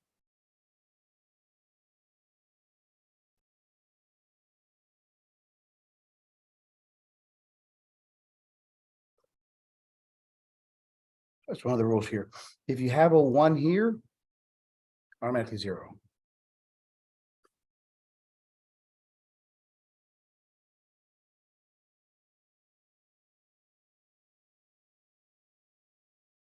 Log base 8 of 8. Hmm.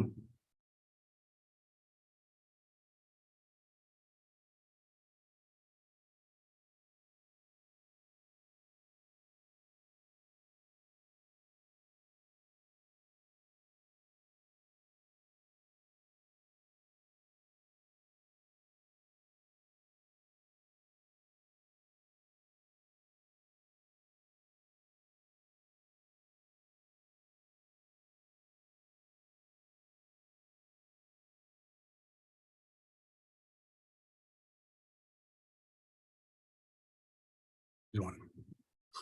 So this, what this one says is if the base and the number are the same,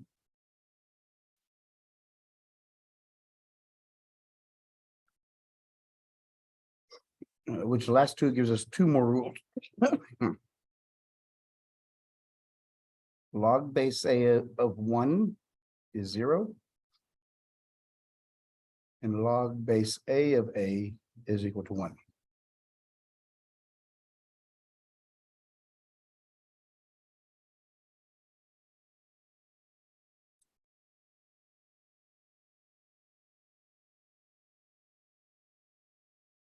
So we're good.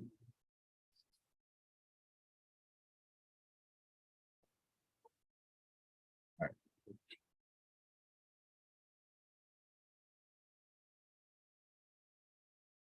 We know this already.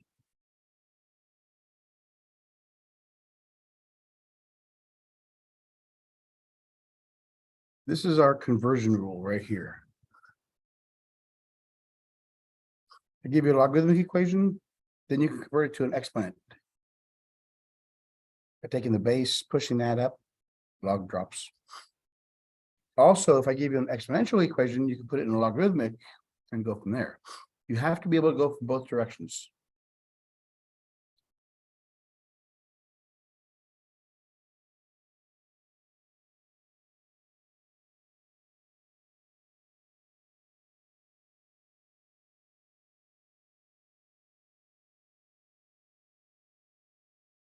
I want you to do 2 things here. 1, solve it, tell me what x equals, and 2, write it in the other form. Since this is given to you in exponential form, write it as logarithmic. So solve it first, tell me what x equals.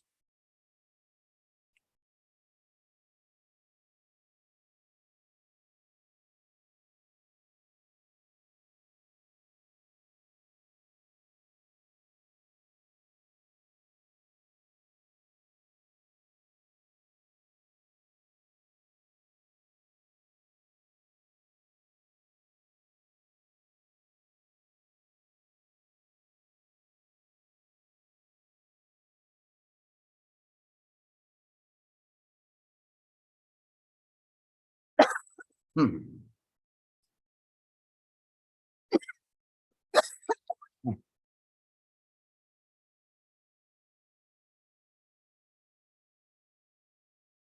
No, 16 is 4 times 4. So 16 is the same thing as 2 to the 4th power. Or since this is base 2, we want both of them to be base 2. So we'll do everything we can to make them base 2. Once the base is the same, then we know our answer is 4.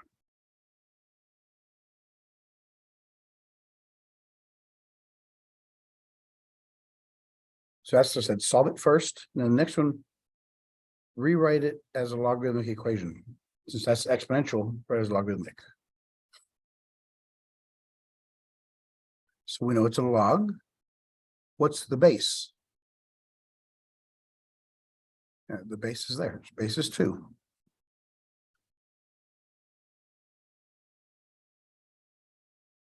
So here's A, Y, and X. So this is the X part. Yeah, equals Y. So, once you write it this way, so we know that this one's going to be x is equal to a to the power y. Just plug them in there. The y is equal to x log base a is 2 of x is 16. Look at the next one.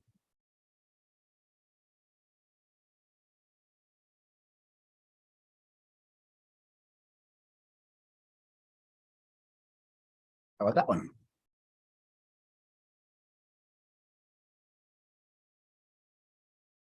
It's a true statement, right? Because this one's already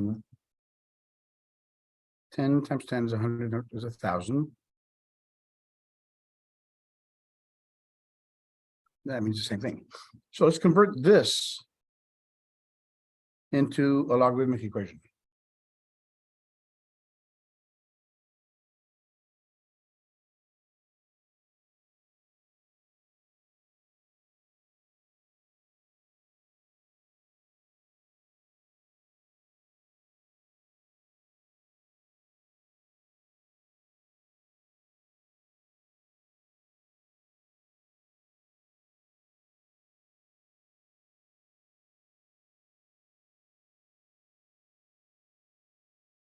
So that's a power y is equal to x.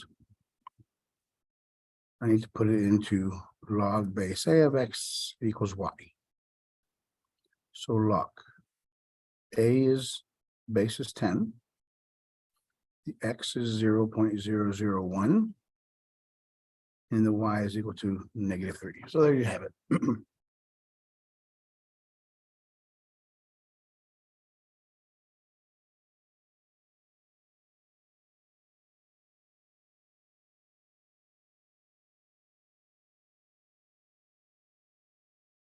E to the t equals 70.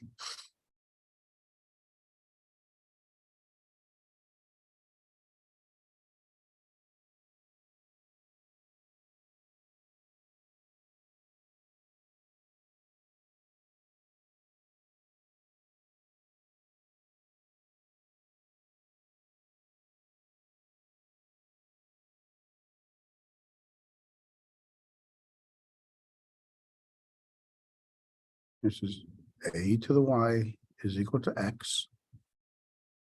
Well, we can't go any further than this. I mean, we can't solve this. We need a calculator for it. So let's just convert it. Put into logarithmic form.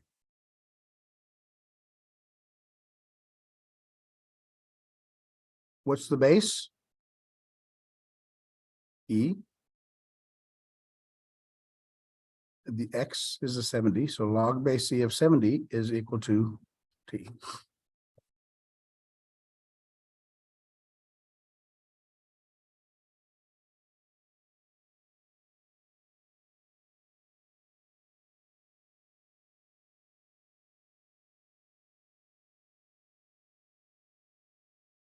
Okay, I gave it to you in logarithm, put it in exponential form.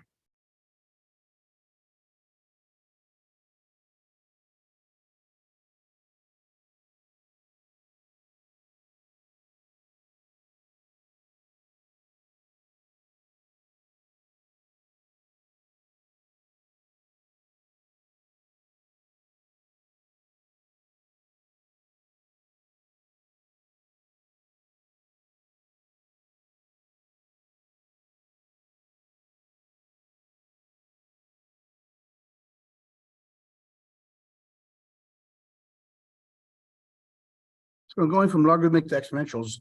I think it's easier because here's the base. It just pushes up the number.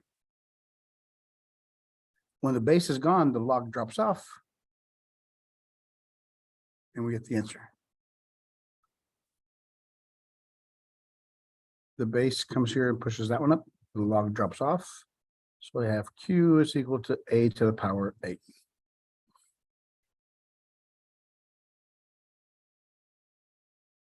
The base has to remain the base. So it's t to the power x is equal to m.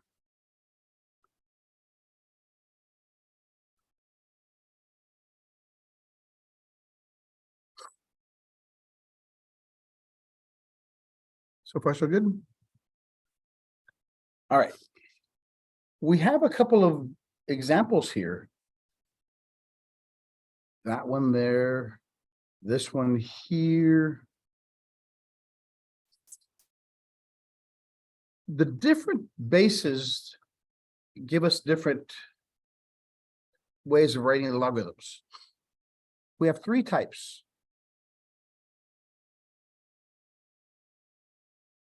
Of logs.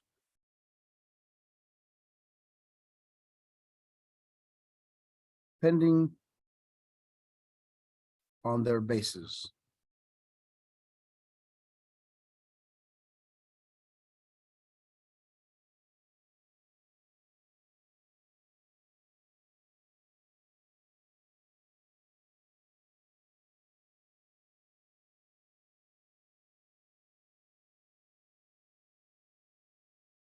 The first type is called a common log.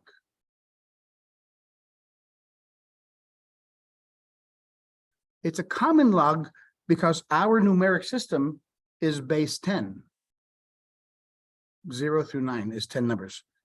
10 through 19, 10 numbers. So common logs is our base 10, our decimal system, base 10.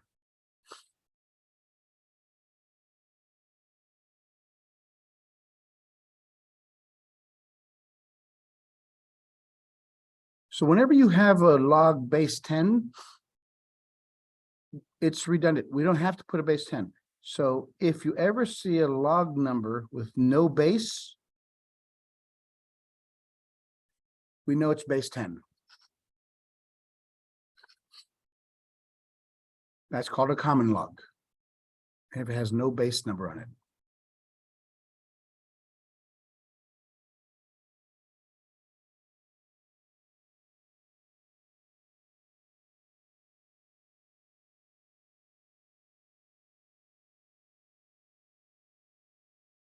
Okay, so again, common log. Our numeric system is base 10.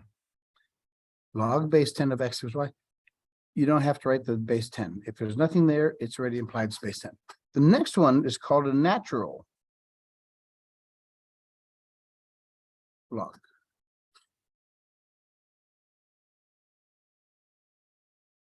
Again, this is when we use the letter E, Euler's number.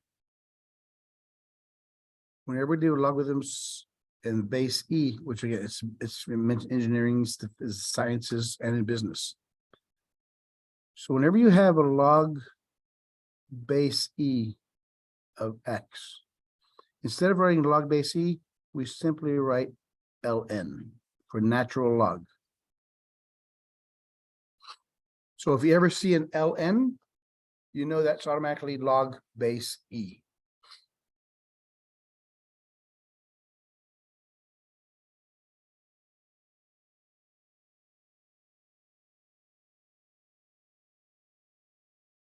Then all other logs, you have to put the base down.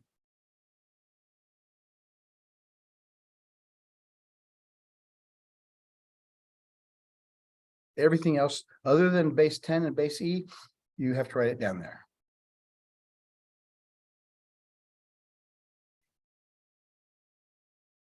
So, and this one, recap it. Log base 10 of x is the same thing as log of x. Log base E of x is the ln of x.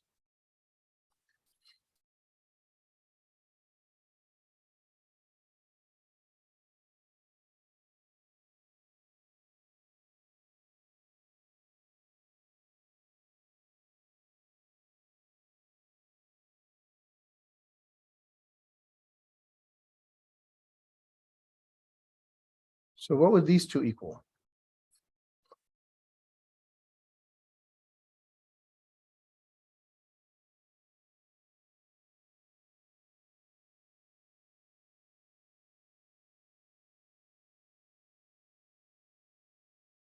You didn't work it out. ln is log base what?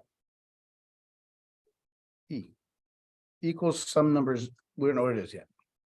So let's convert it. It comes e to the power x is equal to 1. Anything raised to the power 0 is 1.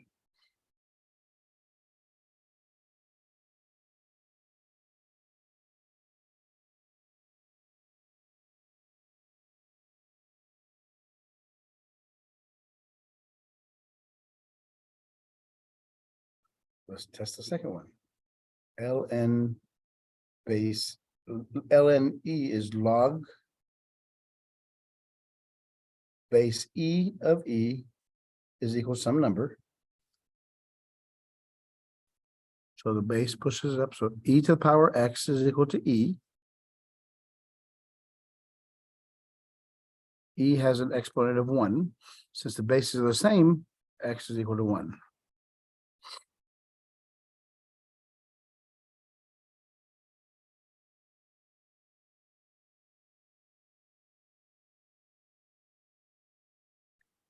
It looks different, but we did it not too long ago.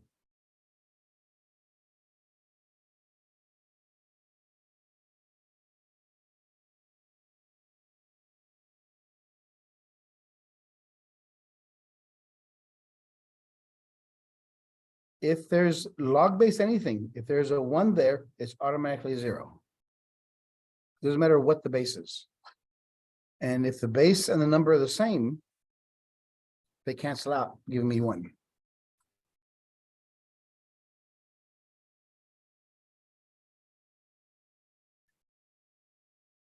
So far, so good. Yeah, and next week we'll do a whole bunch of examples as well. Okay, here's a problem. Here's a big problem. Calculators are limited in what they can do.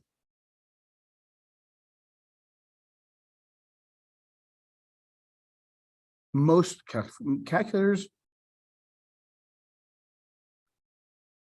can only calculate log base 10 or logs or log base e or ln's.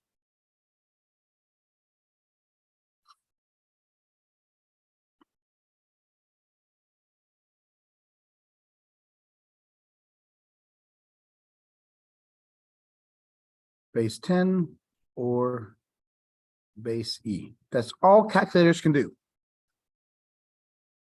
So what do you do if you have some other base other than base 10 or base e?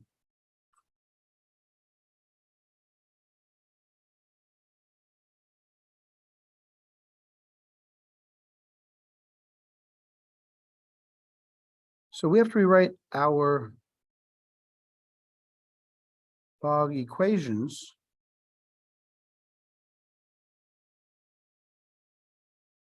using either base 10 or base e.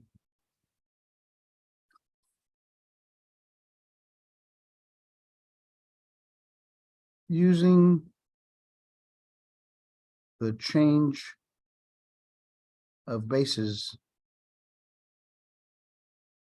formula.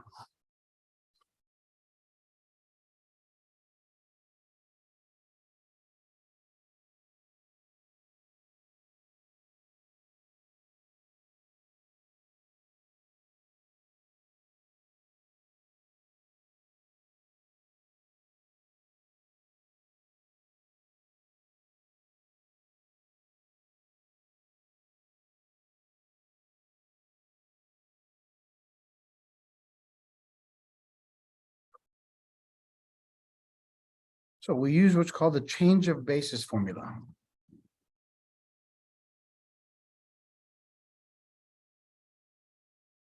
Here's the formula. Log base b of m.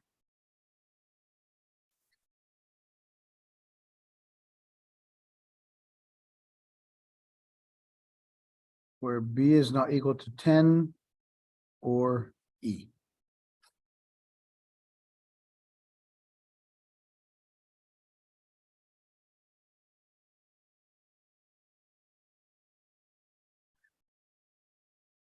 So what we have to do here is we have to get both of these and put them in an equation where we control the bases.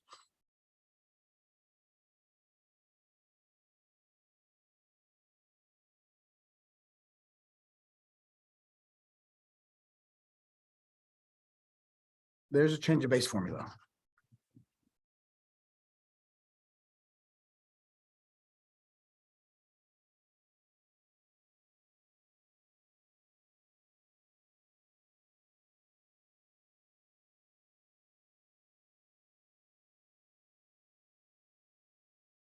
But what this is telling us is this. The log base whatever of whatever's on top goes on top, whatever the original base is goes on the bottom. And you could pick whether you want LNs or logs, but they have to be the same because it's the ratio of the two numbers that's important. So it doesn't matter which one you use, it's going to give us the same answer. So if I gave you log base 5 of 7, how would you put that in a calculator?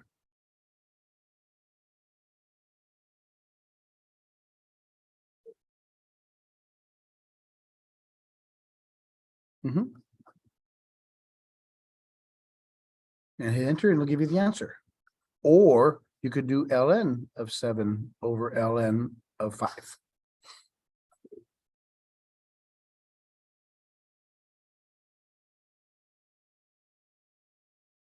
Make sense? So that's the method we use whenever we want to convert from something we don't have access to in a computer or calculator to something we easily use.